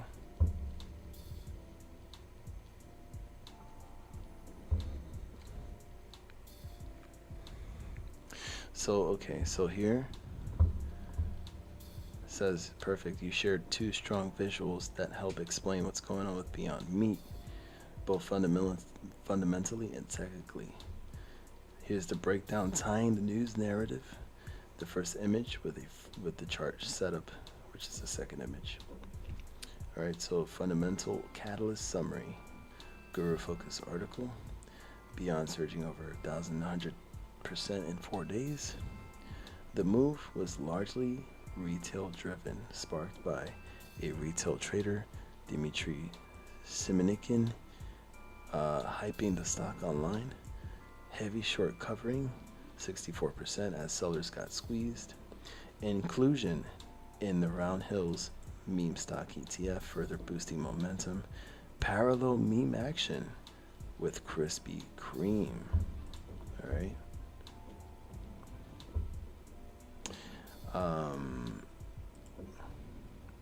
So which also saw a pop. So I don't know if you guys were paying attention around that moment, but when we saw Beyond Meat and D-Nut, we did happen to see something in ways that was actually a bit similar, in my opinion. But look at these two charts side by side.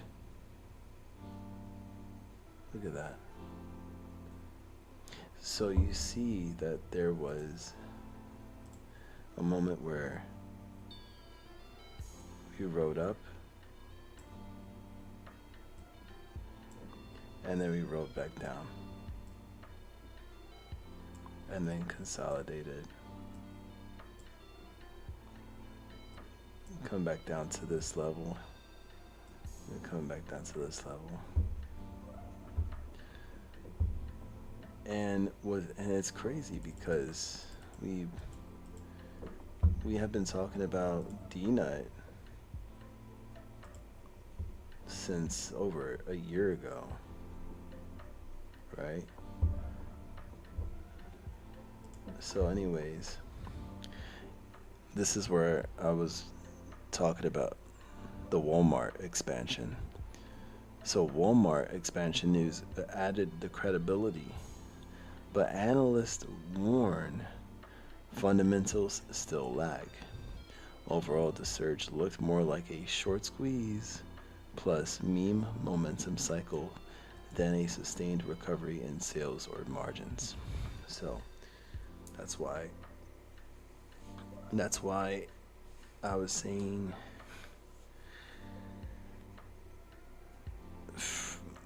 pretty much from 50 cents. So I was saying pretty much from 50 cents to the top of 886.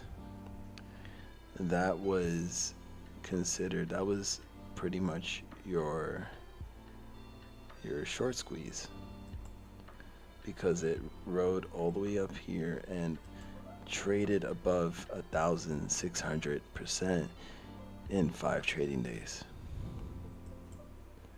Right? Now, D-Nut, on the other hand, it did ran just a little bit, but you can see from 322 all the way to as high as 555. That was a 72% run in only just 22 hours. So just to show you that, right?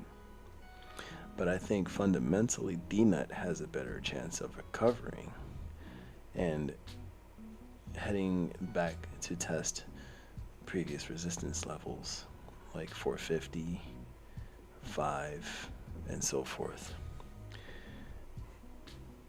In regards to Beyond Meat, yeah, of course the fundamentals still lag, and revenue has fell sharply, in my opinion. But there is a possibility that there could be another cycle, and there could be another round if retail, hypothetically speaking, if they had took their profits from the top at 886, around that range, and made their money on the way down because it was a PND, they could pretty much take all of that money that they gained from the up and down, and I'm just making up a scenario, so take it with a grain of salt. But in a scenario like this, what they could possibly do is pretty much, like I said, they've made their money on the way up, take profits, make the money shorting or puts on the way down. We have a possibility of an area of consolidation before, in my opinion, and as a prediction, of course. All right, could this happen? Maybe not. Then you have a potential for this to bottom out at $2 as support, disregarding the daily gap that was shown before that goes back down to like 150, 160, and then you have yourself a recovery, a bounce, and another round of volume surging greatly like it did a couple days ago, where it would, hypothetically speaking, make this go for another rally, pushing beyond meat another couple of dollars up, probably hitting within the 3, maybe even back to 5, around 4 or 5 bucks. And then that would be your swing, right? So you would have your entry here, you would go for the swing, and you would make your money on the way up again, and then cap it off, secure the bag, and run away.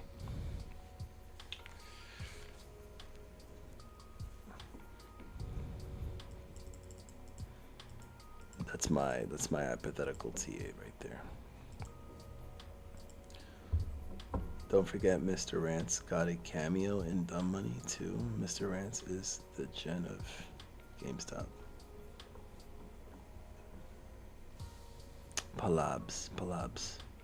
Palabras. So the technical breakdown on the 1 hour chart, like I just showed you, right?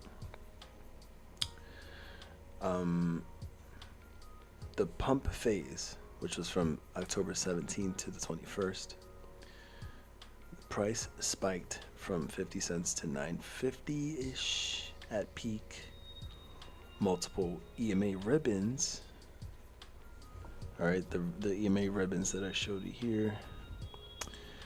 The red yellow bands expanded, classic sign of parabolic retail FOMO. Then volume and volatility peaked right at the top candle with a large wick, which calls for a clear exhaustion, which is the wick that's right, pretty much right here. This was the exhaustion. All right. And it came pulling back down and then consolidated, lost steam, and started selling back down with a lot of volatility and so forth. And the dump phase from October 21st to today, or yesterday, stock retraced sharply from $8.86 down to $2. That itself is a negative 80% drop. So if you calculate that from here to the bottom, that's what you get. You get a 78% drop in 2 days. And the EMAs flipped bearish, curling downward, as you can see there. So when you zoom in, you see that the EMAs had flipped right here. Alright, so once you see this start to happen and all the EMAs start to cross from the light to darker lines, EMA ribbons, that's a bearish trend. Versus when it's a bullish trend, then it does this. You'd have to see this in order for this to become a bullish trend again. Okay? So that's what needs to happen here. So if the hourly EMA ribbons begin to turn back around and all the ribbons start to follow with it and then cross over, blah blah blah, yada yada yada, and just as you saw just a few moments ago, then the bottom would settle in, and then the bounce would then return again, and it would try to see if Beyond Meat would then retest and try to go back into that to test that $3 level again as resistance. We're just not too sure. We're just being hypothetical here. We're just analyzing for research purposes in case this does again go for another round, which would be crazy. But only go with money that you're willing to risk. NFA, if you're willing to risk yourself 2K to get yourself 1,000 shares and swing it up, that's up to you. I can't make that decision for you. That's your decision, because you're your own decision maker of your money and your investments, as long as you're managing your risks, setting your limits, and securing that bag. And that's my take on that. So here, as you see there, RSI, bottom panel, and parabolic SAR both confirm momentum breakdown, lower highs and lower lows. The $2 zone is critical support, marked by the red line and volume shelf. A break below could send it to 160 or even retest the sub $1 levels. Alright, so that's the bearish scenario. That's the bearish scenario of things, if things get worse. So always be aware of that.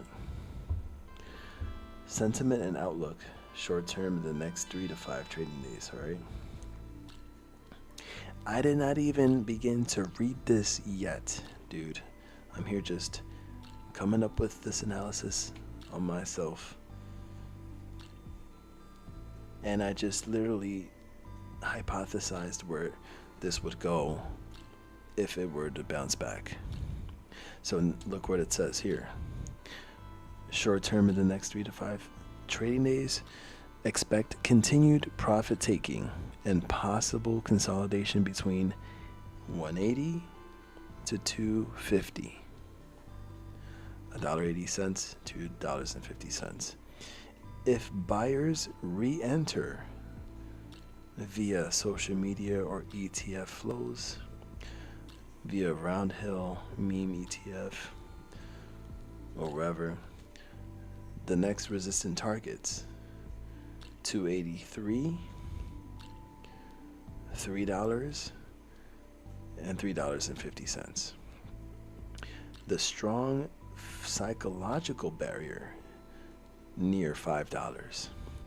If volume dries up, it risks fading back under $2. Medium term, momentum will depend on whether this meme cycle repeats or fades out. If short interest rebuilds, another squeeze is possible, but fundamentals, which includes sales decline and cost pressure, still cap upside. All right. Just keep that in mind. So I will be we will be together watching this closely still within the next trading week. And if you guys have forgotten, next Wednesday,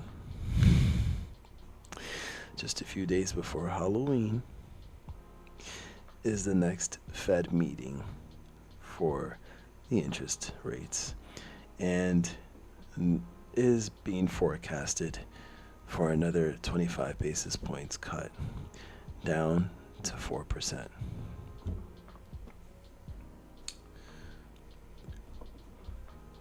So that was just a reminder. Okay. And you can see it right here.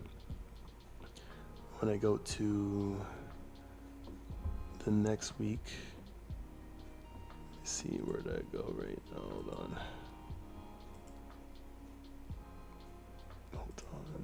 Next week, Wednesday. Here we go. You can see right here, Wednesday, October 29th. Not only do you have the Fed interest rate decision, but then a couple of hours after, you have the Bank of Japan interest rate decision at 11 o'clock p.m. Eastern Time, Japan time in the afternoon, and their forecast is at 0.5%. So 2 big events happening next Wednesday. Serio. Exactly, Eric. Exactly. So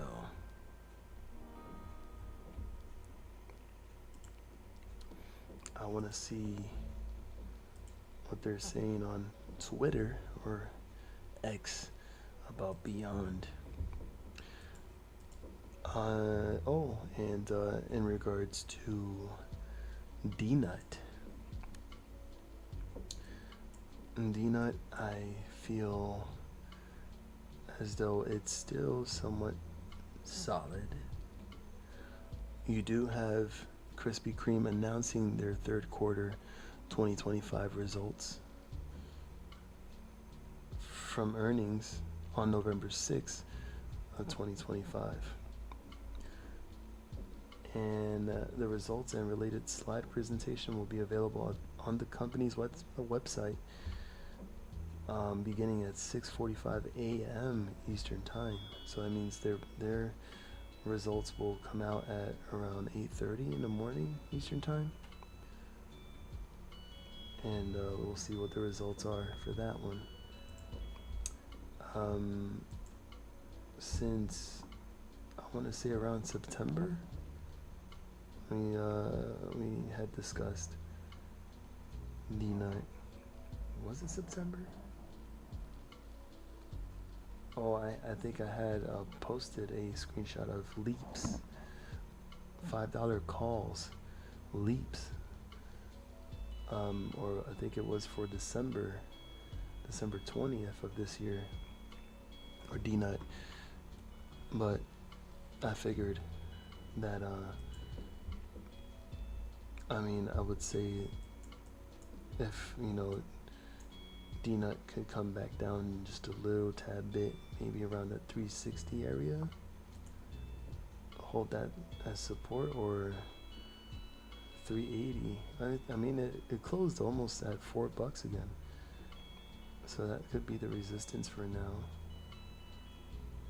I still really think that it has what it takes to somehow try to get back up there, start breaking new resistances above 575, 6, so forth. So we're gonna keep track of D-Nut for a while, for another couple of weeks, and see what happens there. In my opinion, not financial advice. For Finger, for Finger, it looks like it has been slowly trying to bounce back here. 2-minute chart there shows the EMA ribbons wanting to come back up. Take a look at the daily real quick, and you see how this has been looking like. To me, Finger had not yet filled the daily gap to the upside, which is still there, sitting there for a long time, and it ranges from between 325 and 350. So that's what I'm seeing right there. It had been consolidating for a very long time, way above 135, 145, 150, around those levels. And we take a closer look here. Looks like it's trying somehow. It really did look like it wanted to somehow bounce back again above 165, 180 to try to hit that $2 level, which I still think, in my opinion, that's a strong major level of resistance.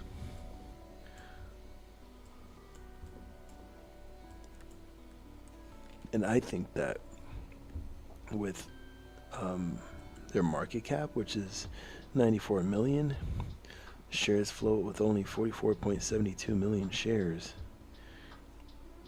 The amount of volume, in my opinion, hypothetically speaking, with the amount of volume that went into Beyond Meat, if that amount of volume were to have gone into finger motion, I believe that finger would have had a way bigger squeeze. I want to say it would have. It has done it before. And even finger had its moment back in 2022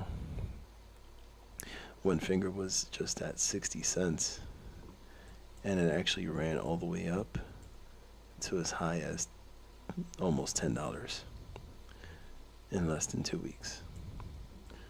There was also a moment where finger was at around probably like not even like 15 cents, 10 cents, 15 cents, and it ended up climbing as high as $17. Who knows what when this cycle will happen once again. But you had many events afterwards. So I'm wondering when the next one is going to be. How high is it going to be? And I'm just trying to figure that out, because that could be, I mean, that could be a big monster brewing if that's the case. And again, like I mentioned, with that type of volume that we saw on Beyond Meat, like that would blow off crazy, like make huge numbers for finger. Just as an example, okay? As an example. Another example.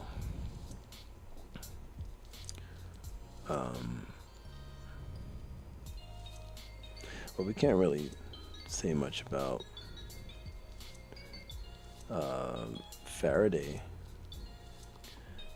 future. I mean, it does have also, that also does have a potential too, with 137.03 million shares float and the market cap of 219 million.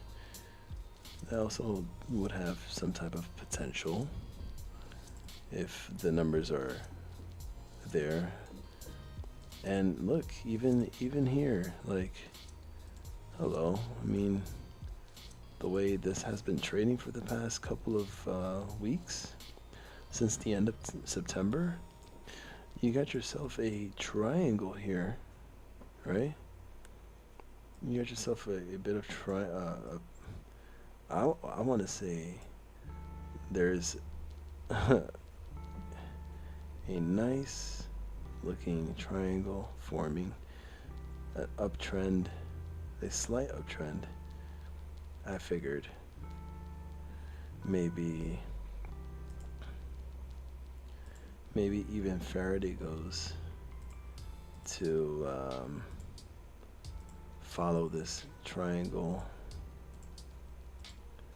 and somehow reach to a certain point where things get tight, and then all of a sudden blows its top off.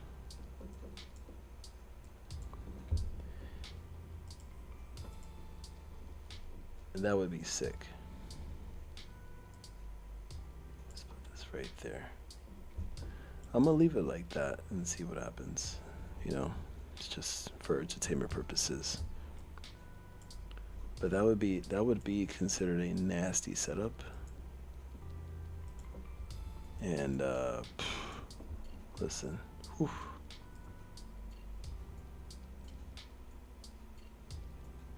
That would be insane, like insanity right there. Insanity.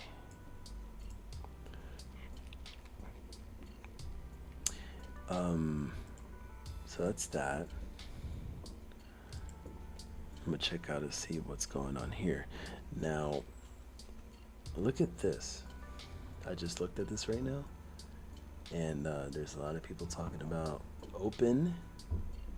All right, I know you guys mentioned about open and during Friday's trading session, and how open here closed at 13.37% in the green. So open has been showing some interesting volume activity.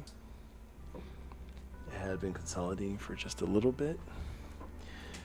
We do remember that it had a previous run, and then afterwards, so you can see here, this was a massive run from beginning of July, where the stock was at a bottom of 50 cents, just like Beyond Meat.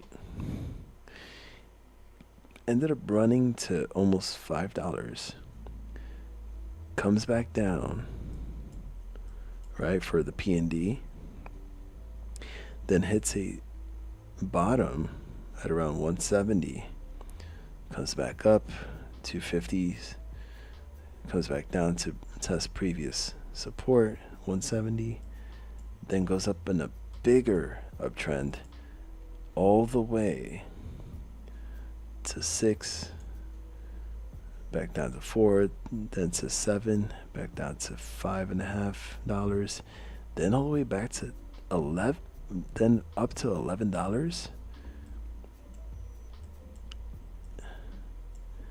and then eventually finding itself back down to $7.97 on the close, almost $8. So we're trying to figure out, because this is pretty much, and the way that this setup is right now, yeah, this definitely broke out beautifully.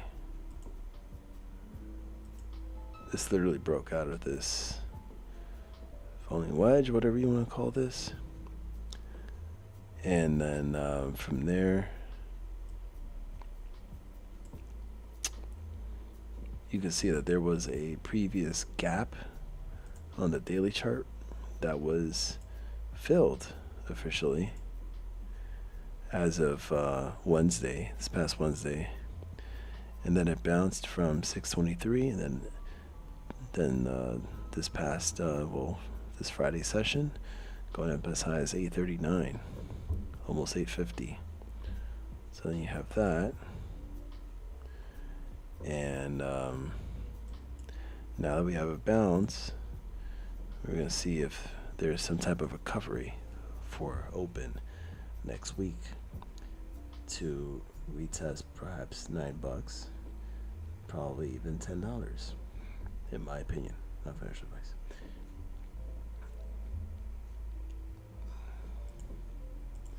So somebody here on X by the name of Oscar Fletcher posted this a few hours ago, saying it's uncanny how perfectly these are remaining symmetrical. Loading here for the next run up. So apparently he's trying to say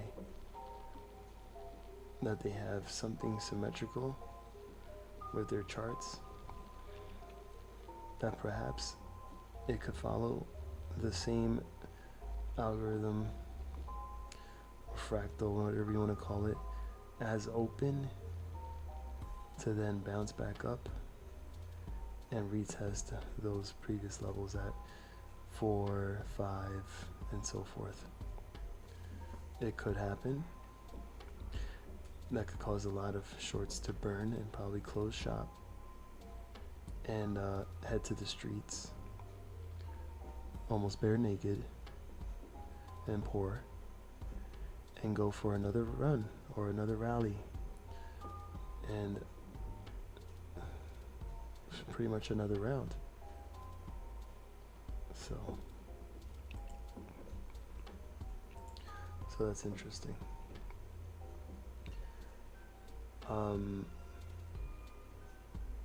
Yeah. All right. So I think I'm gonna have to start wrapping things up here. So I do appreciate you guys hanging out with me here. It's been fun. You guys get to see me open Pokemon packs like a kid again. And we'll definitely have more information coming out soon. If something comes up, you already know we'll be on top of it. We'll share it on the Discord, as always. If you guys have any information about anything else, feel free to share it. Brainstorm. Lumen was another play, and I know you called that out, Fishy, and surprised to see that it closed in the green. And look at that. Look at how it perfectly broke out of that rising triangle. Beautiful. Beautiful breakout. And what a call out, Fishy. So if you went in, congratulations. That was one heck of a call. And it could continue. We just have to see. We have to wait and see what happens next week. But that's absolutely fantastic. That is a sexy chart indeed for Lumen. And yeah, man. I love it. Love to see it. Love to see it. That's the 24-hour chart. This is the daily chart. Okay.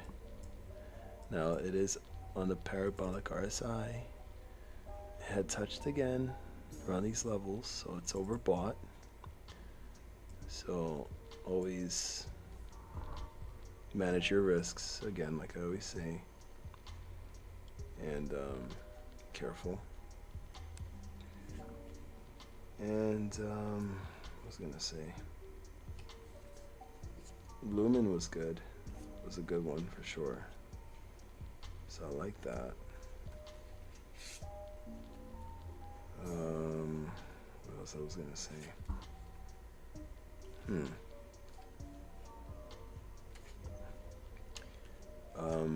Did you see I posted the fives were up 5,500 in the morning? Oof. I believe so. Let me go ahead and quickly move to the one chart there. Lumen's gotta be in this, is it on here? No, but I can definitely look it up right now. Lumen Technologies, options, calls. Wow. Oof. Oof. No, well, I can't see the 24. I can't see the 24, the October 24 calls anymore, because now we're entering a new week. If you showed a screenshot, then yeah, maybe. I do see that there is a $10.50 call for next Friday, and these closed up 1,100%. So yeah, look at that. So yeah, that does make a big difference for sure. So yeah, we see those.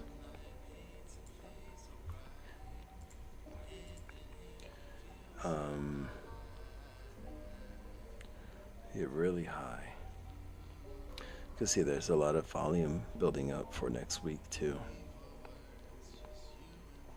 And the options statistics show that they bought a whole bunch of $8 strike calls. right around 14.40 thousand in voluming those calls. So definitely heavy on the call side. Yes, I can't really open it right now. I think I closed it, but I do remember you mentioning that early in the morning. But there was a lot going on at my job, so I was pretty busy.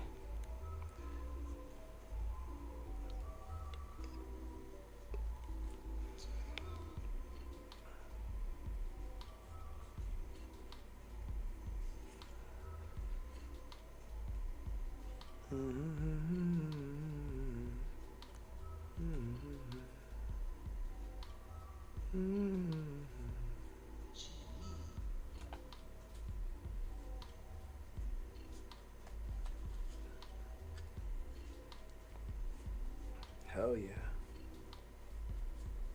So there's another energy there, there, there, sharp, there, very, again. So many clones. Go. Timber. I just had it. Oh wow. Where is it?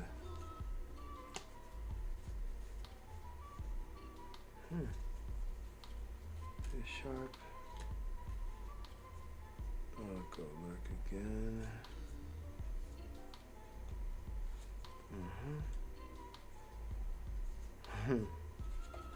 Go.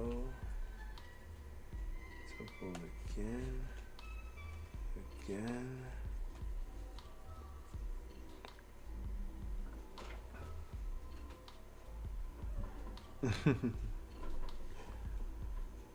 He said, "Thank you, Lion. No cap. I haven't been trained to the same without our daily smooth brainstorms."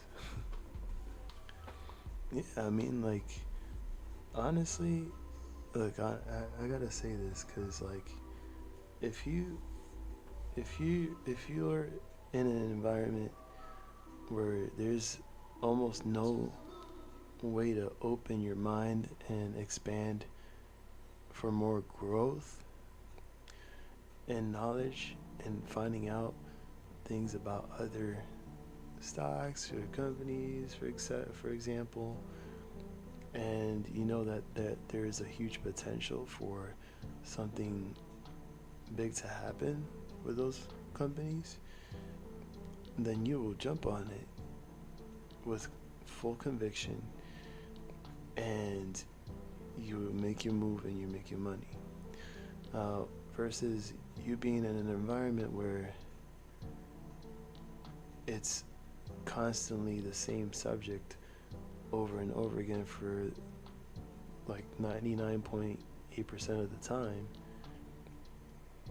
and when it's about the same thing and that there's really nothing going on and it's always the same algorithm, it's always the same moves, and then when it pops and then it comes back down, back to square one, and it's always the same shit, same manipulation, yada yada yada, then like you're stuck. You're stuck. And your money is stuck. And if your money is stuck, then like where's the growth? And if there's no growth, then how else can you trade? Without that knowledge, without brainstorming, without what we usually do here. You know? And this channel may not be perfect. You know, it's not no channel that's 100,000 subs and, you know, But from the amount of time that we put into these brainstorming or sessions or streams that we usually do here, you you just don't want to end up. We don't want to end up how we once was 4 or 5 years ago, in the same rut, and knowing the fact that there's so much potential in all other areas where we know that we have the potential to make money.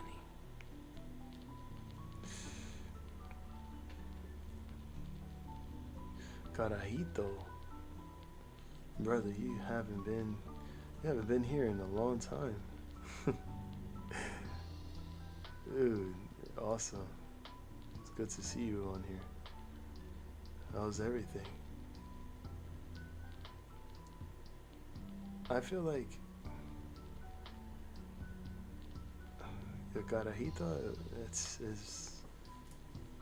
he's like the OG.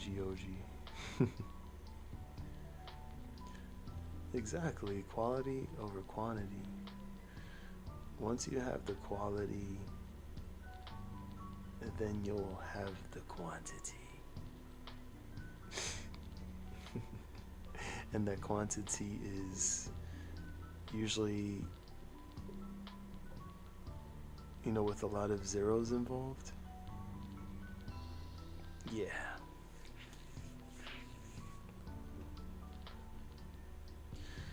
And I'm glad to see that, you guys are able to brainstorm and open your mind to seeking other areas within the markets, so that you wouldn't have to be stuck in that environment. Going deep into that hole and having no ways to climb out of it, because there's just constantly the same subject over and over again. But where is our money going? And so, for example, when it came to Beyond Meat, and of course I congratulate those who made their money in Beyond Meat, know who you are. There was no way that you guys could be able to have that mentality of diamond hands. I'm gonna buy $10 calls for next week because Beyond Meat is gonna go to the moon and to $20. Oh my gosh, they're pumping it on Reddit. Da, da, da, da, da. And I'm here thinking to myself, well, this wouldn't really have the capabilities of going so far high. They wouldn't let it. No. But whatever happened, and of the people involved, and what we read in the article earlier a while ago, obviously those are certain factors that would cause the stock to jump crazy and shorts to cover. And yeah, there was a squeeze that was involved. But it only takes 200-300% for you to change your profile in such a big way, versus you having that same mentality that you had 4 or 5 years ago, and all of a sudden, like, you're gonna diamond hand and then you're gonna hold it to the very end because you think that it's gonna reach to 2,000. They have their ways. We've seen them do it in front of us many times. Their little hiccups, like, for example, GameStop, like, something happens and all of a sudden it just hiccups from 23 to 25, and then then the next day it's just back down to where it is, things like that. But if you can take advantage and then scalp the shit out of it and make yourself a couple hundred and get out, then shit, by all means,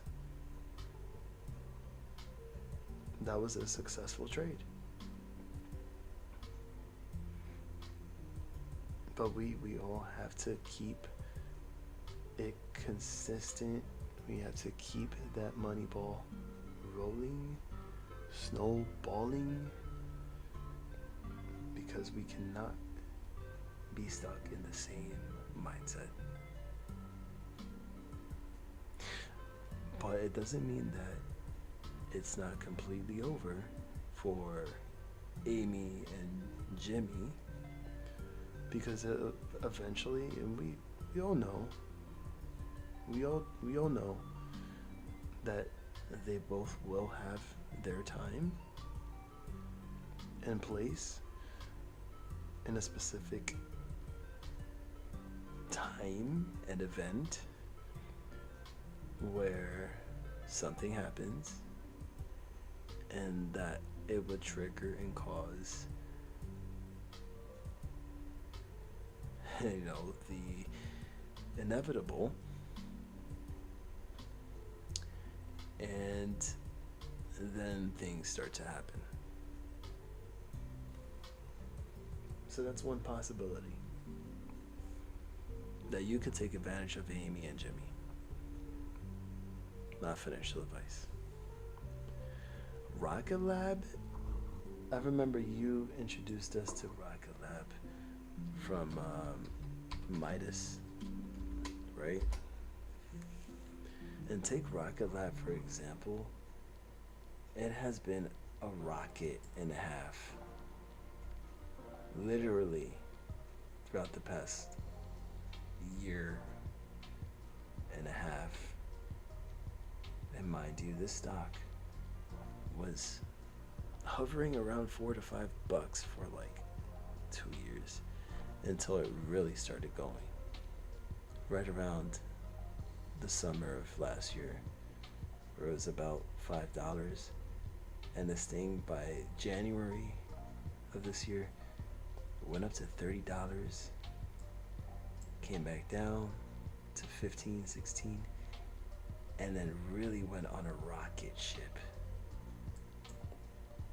And look at where it hit a few weeks ago. No, not even.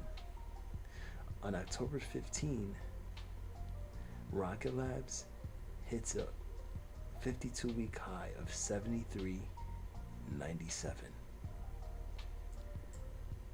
And mind you, if you were patient for this and you got in at the bottom, this was your MOAS, technically.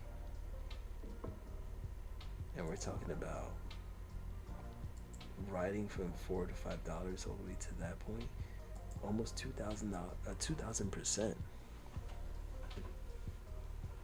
So that's huge. That is huge. Yeah. Neutron still hasn't launched yet, and it could have potential for that type of price target. So yeah, if it has the capabilities of reaching double digits and continue its trend like it's been going for the past couple of years, then it does have a potential to be triple digit.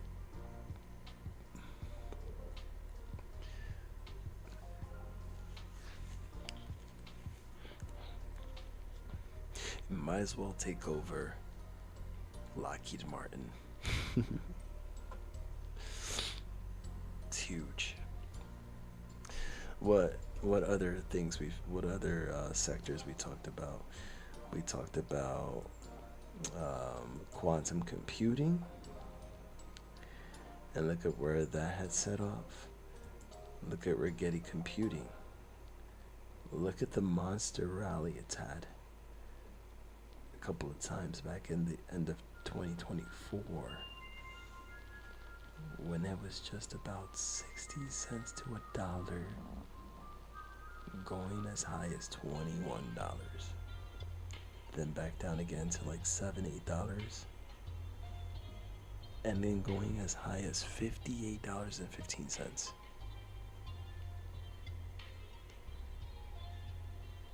We were researching about quantum computing before this year began. And we went through ChatGPT conversations. And and I specifically made this list right here on TradingView. Quantum computing, RGTX, IONQ, RGTI, QBTS, QUBT, QMCO, QTUM.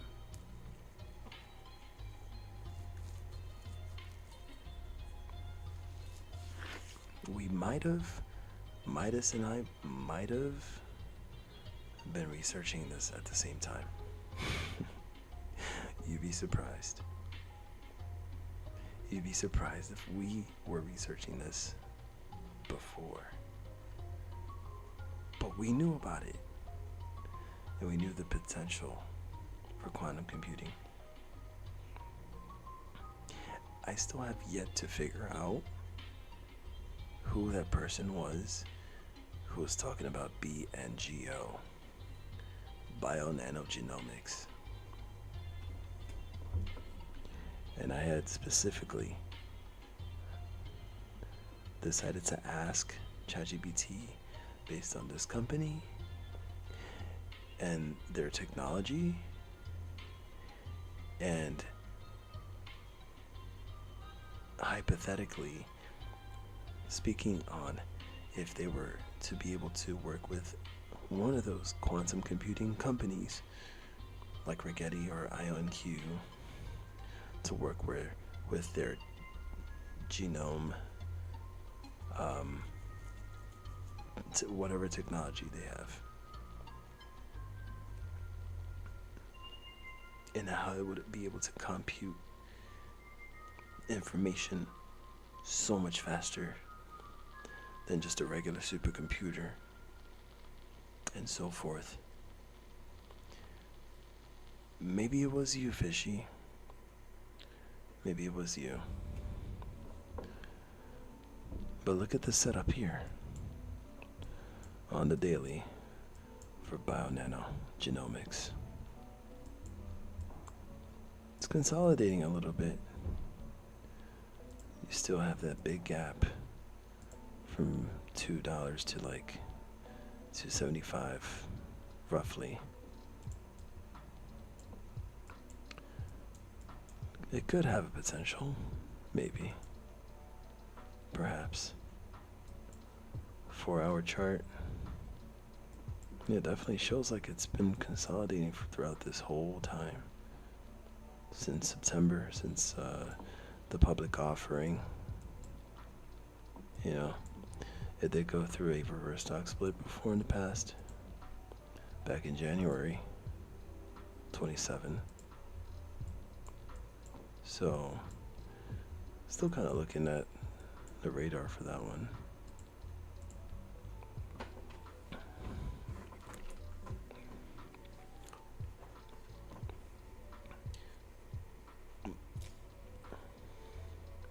Bro, we've even touched upon the subject of shrooms. Remember that? We were talking about shrooms and psychedelics, and how certain companies were tapping into these types of, I guess we want to call it drugs, and working with these shrooms to help people with cases of anxiety, depression, and I forgot what else. We had Cybin.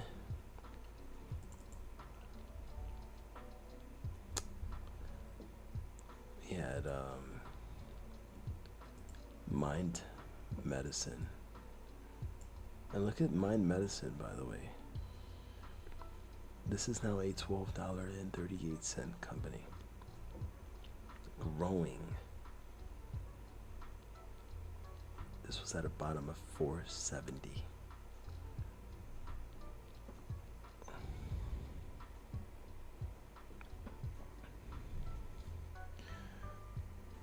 So that's insane. So imagine that. Imagine that. Right? Yo, Lion, what trips me out about Midas was when he called out the strikes on Iran before they happened. He said he knew because the cargo ships put out an alert. Wow.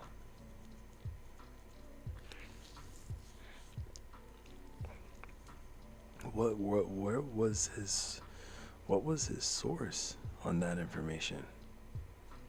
That's very shocking.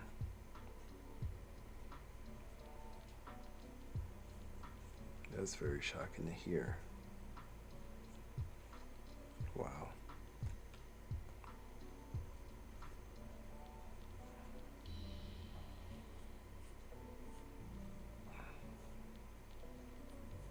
The odds of that.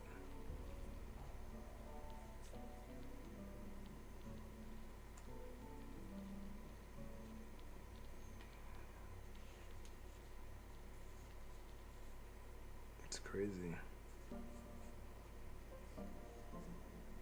Cargo ships sending alerts.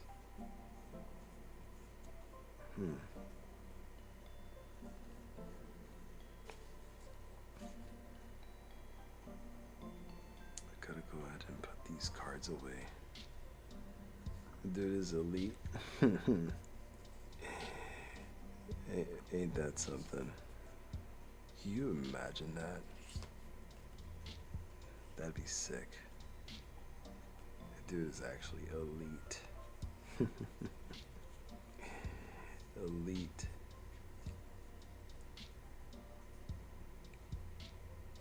The guy is elite. And we don't even know. We don't even know where he come from.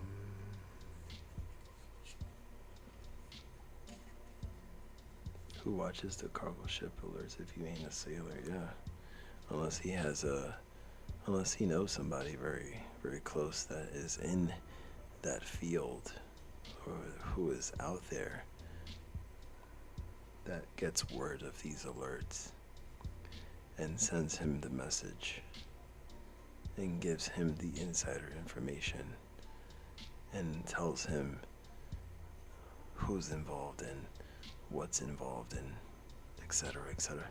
Just guessing, using my imagination, of course.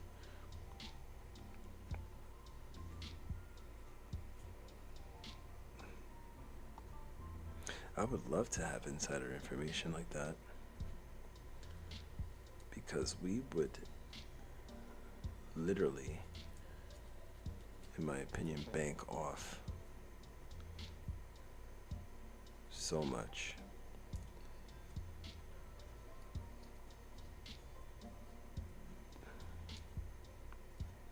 Like, it would be a very big deal. Something like that happened.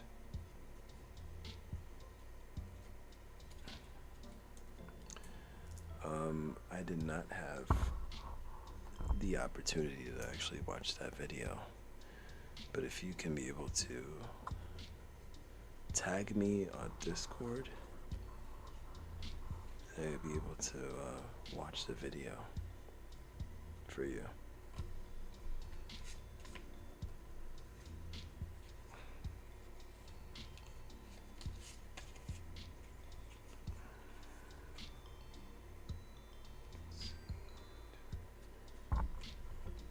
These other cards here. Okay.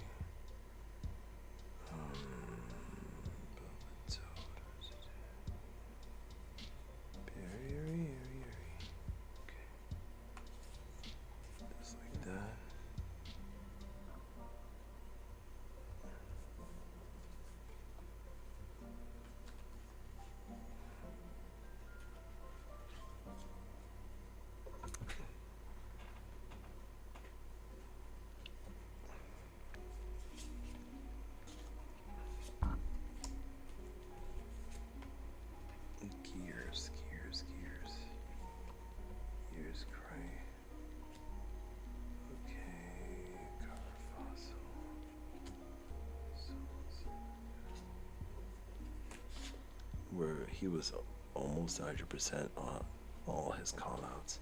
He's got to have an insider. If he's getting all that, if he's getting all that information like 100%, and he's like on point, chances are he has an insider he's working with. Somebody's giving him that information. Just my opinion.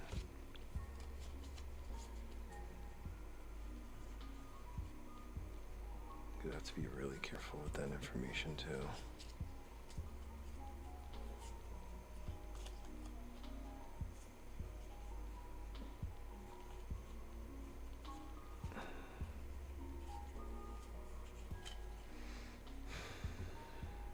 He lives in...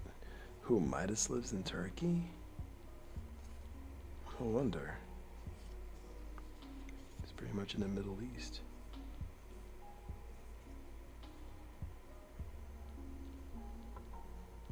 That makes sense. Makes a lot of sense now.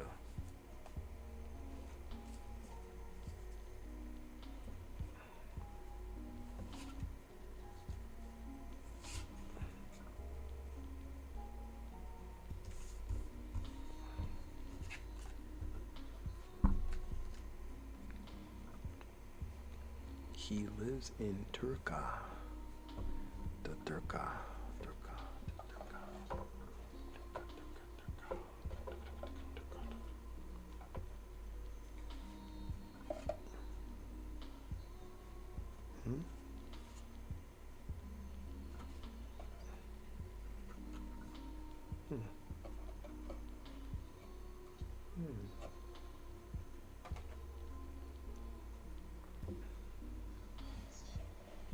I asked him about the new peace treaty. He said it won't last. Wait, the peace treaty, the peace treaty between Gaza and, the peace treaty in Gaza? That's what you're talking about?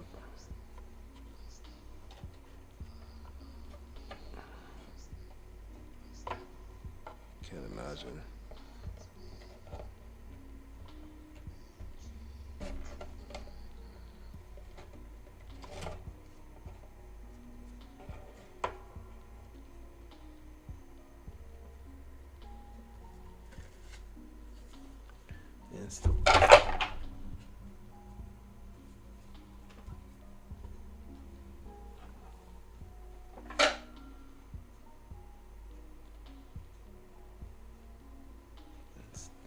Istanbul or Constantinople.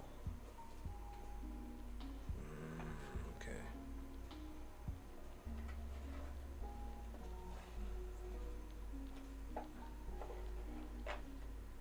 Constantinople. I haven't heard of that name in ages. Wow.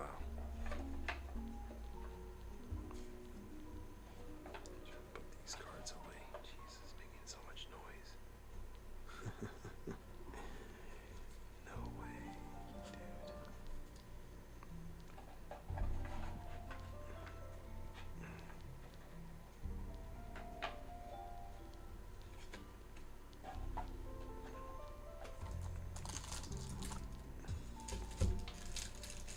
You think Sundial is gonna have some good action after all these years?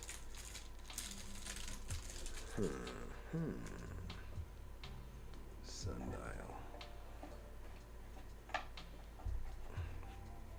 Sundial usually whenever there's a big announcement in regards to marijuana, and if it's like involved with the government, it's usually, there's usually some type of action that involves almost all the cannabis companies like Sundial and Aurora Cannabis and Canopy and so forth. But I haven't really seen Sundial in a while, ever since the last news on marijuana. So I would have to go ahead and check that out.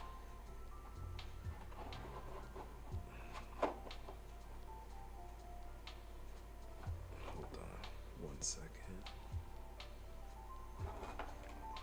I'm trying to put all the cards away. And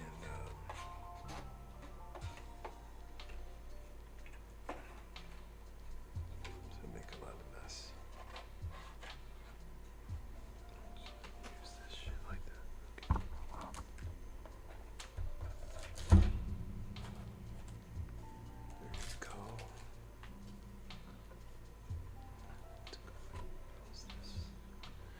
Let me go ahead and look at let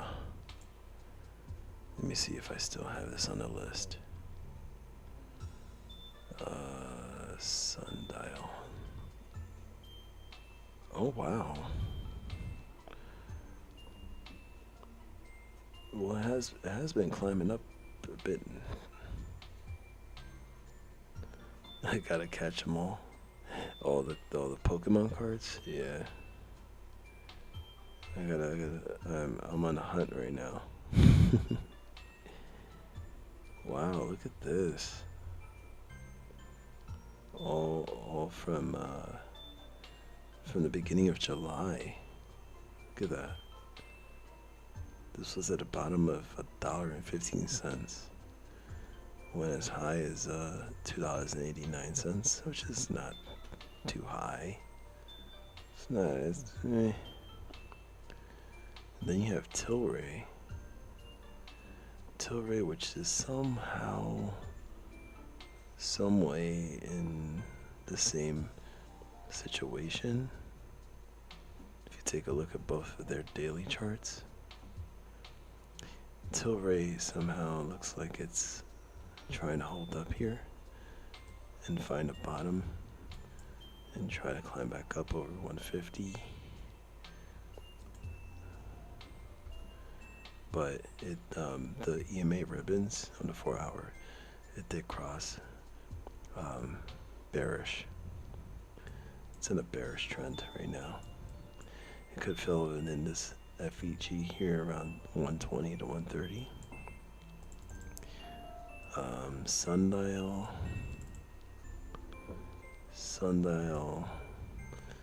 See this 220 to 250.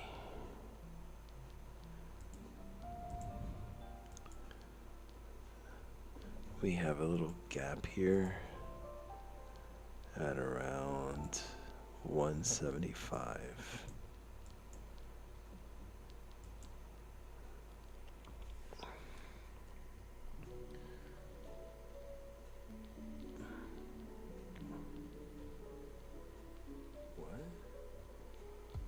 Hold on.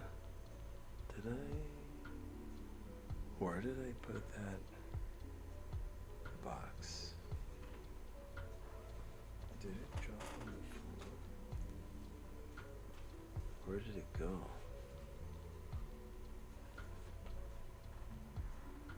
Oh, it's right here in my face. Okay. Alright. There it goes.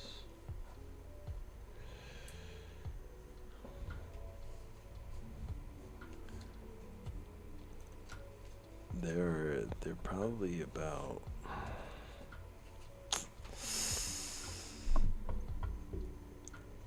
this. I mean, definitely not 1,000, but it's a big number. I think 500. How many Pokemon are there? And so there are currently 1,025 Pokemon species in the National Pokedex.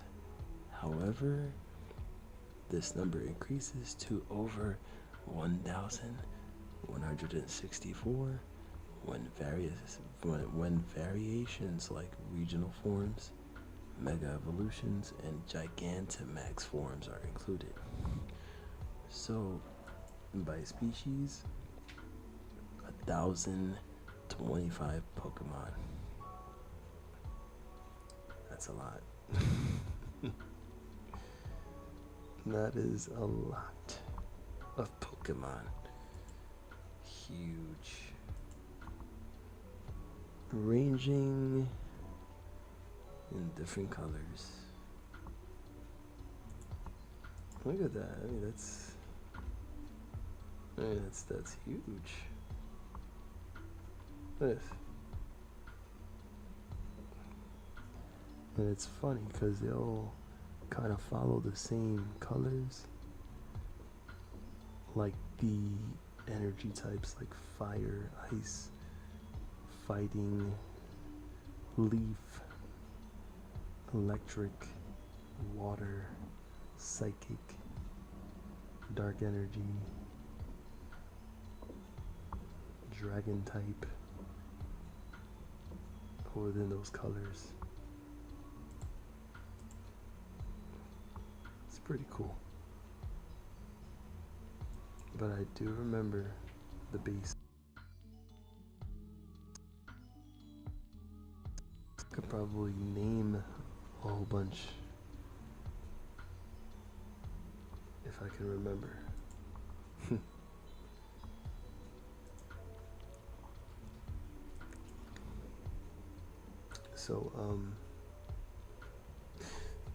So let me go ahead, let me go ahead and end the stream. It's 2 o'clock in the morning. Get some rest. I do need to also wake up a little early in the morning because I would like to do some DoorDash, make some money. Because the grind don't stop. And let's go ahead and wrap this up. Let's see, right now I've been getting back into MTG because of the FF. Was that FF? Fantastic Four, Spider-Man, and soon Teenage Mutant Ninja Turtles universes releases. Right now.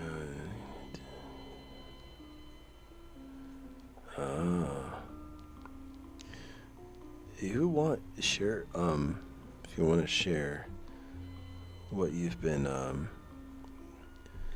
getting back into, you can share it on Magic the Gathering. Okay, got it. Yeah, Eric was just talking about that earlier. But yeah, dude. Like I started getting back into Pokemon, like not even like 2 months ago. And I even like played in a couple of tournaments, like casual games, and it's fun. Like, so, yeah, and yeah. So Magic the Gathering is still people collecting that, Yu-Gi-Oh, even One Piece. So you'd be surprised. Digimon is making. Listen, Fishy, Digimon. Believe it or not, Digimon is making a comeback. Yeah, so watch out for those cards. Seriously. But yeah, much love. You guys, love y'all. Thank you for being here, for chilling with me on the stream, and for watching me open the booster box, whatever. And yeah.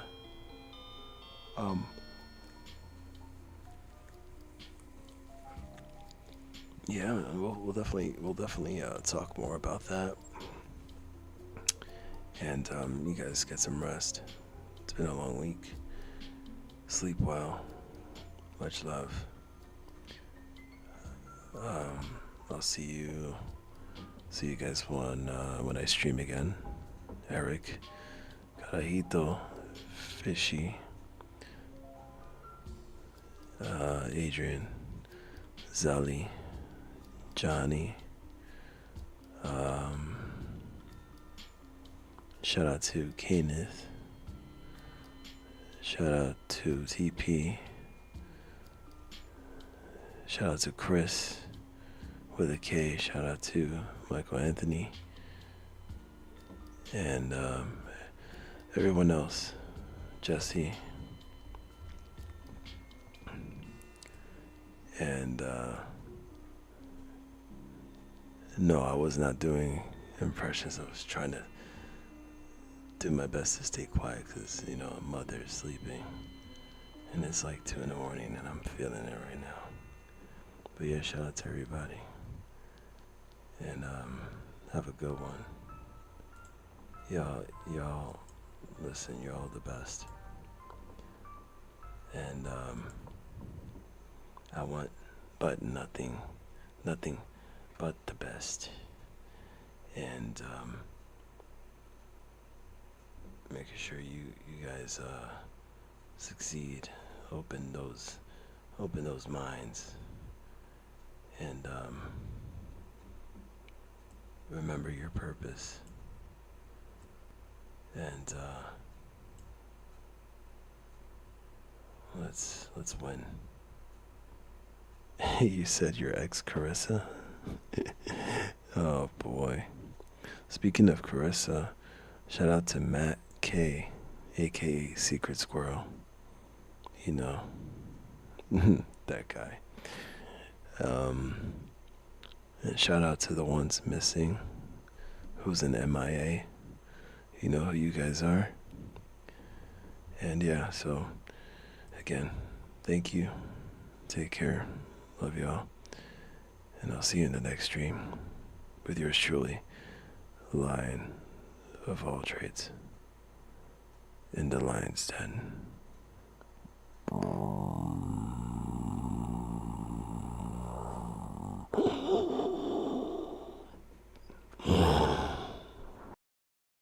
Kevin, Travis.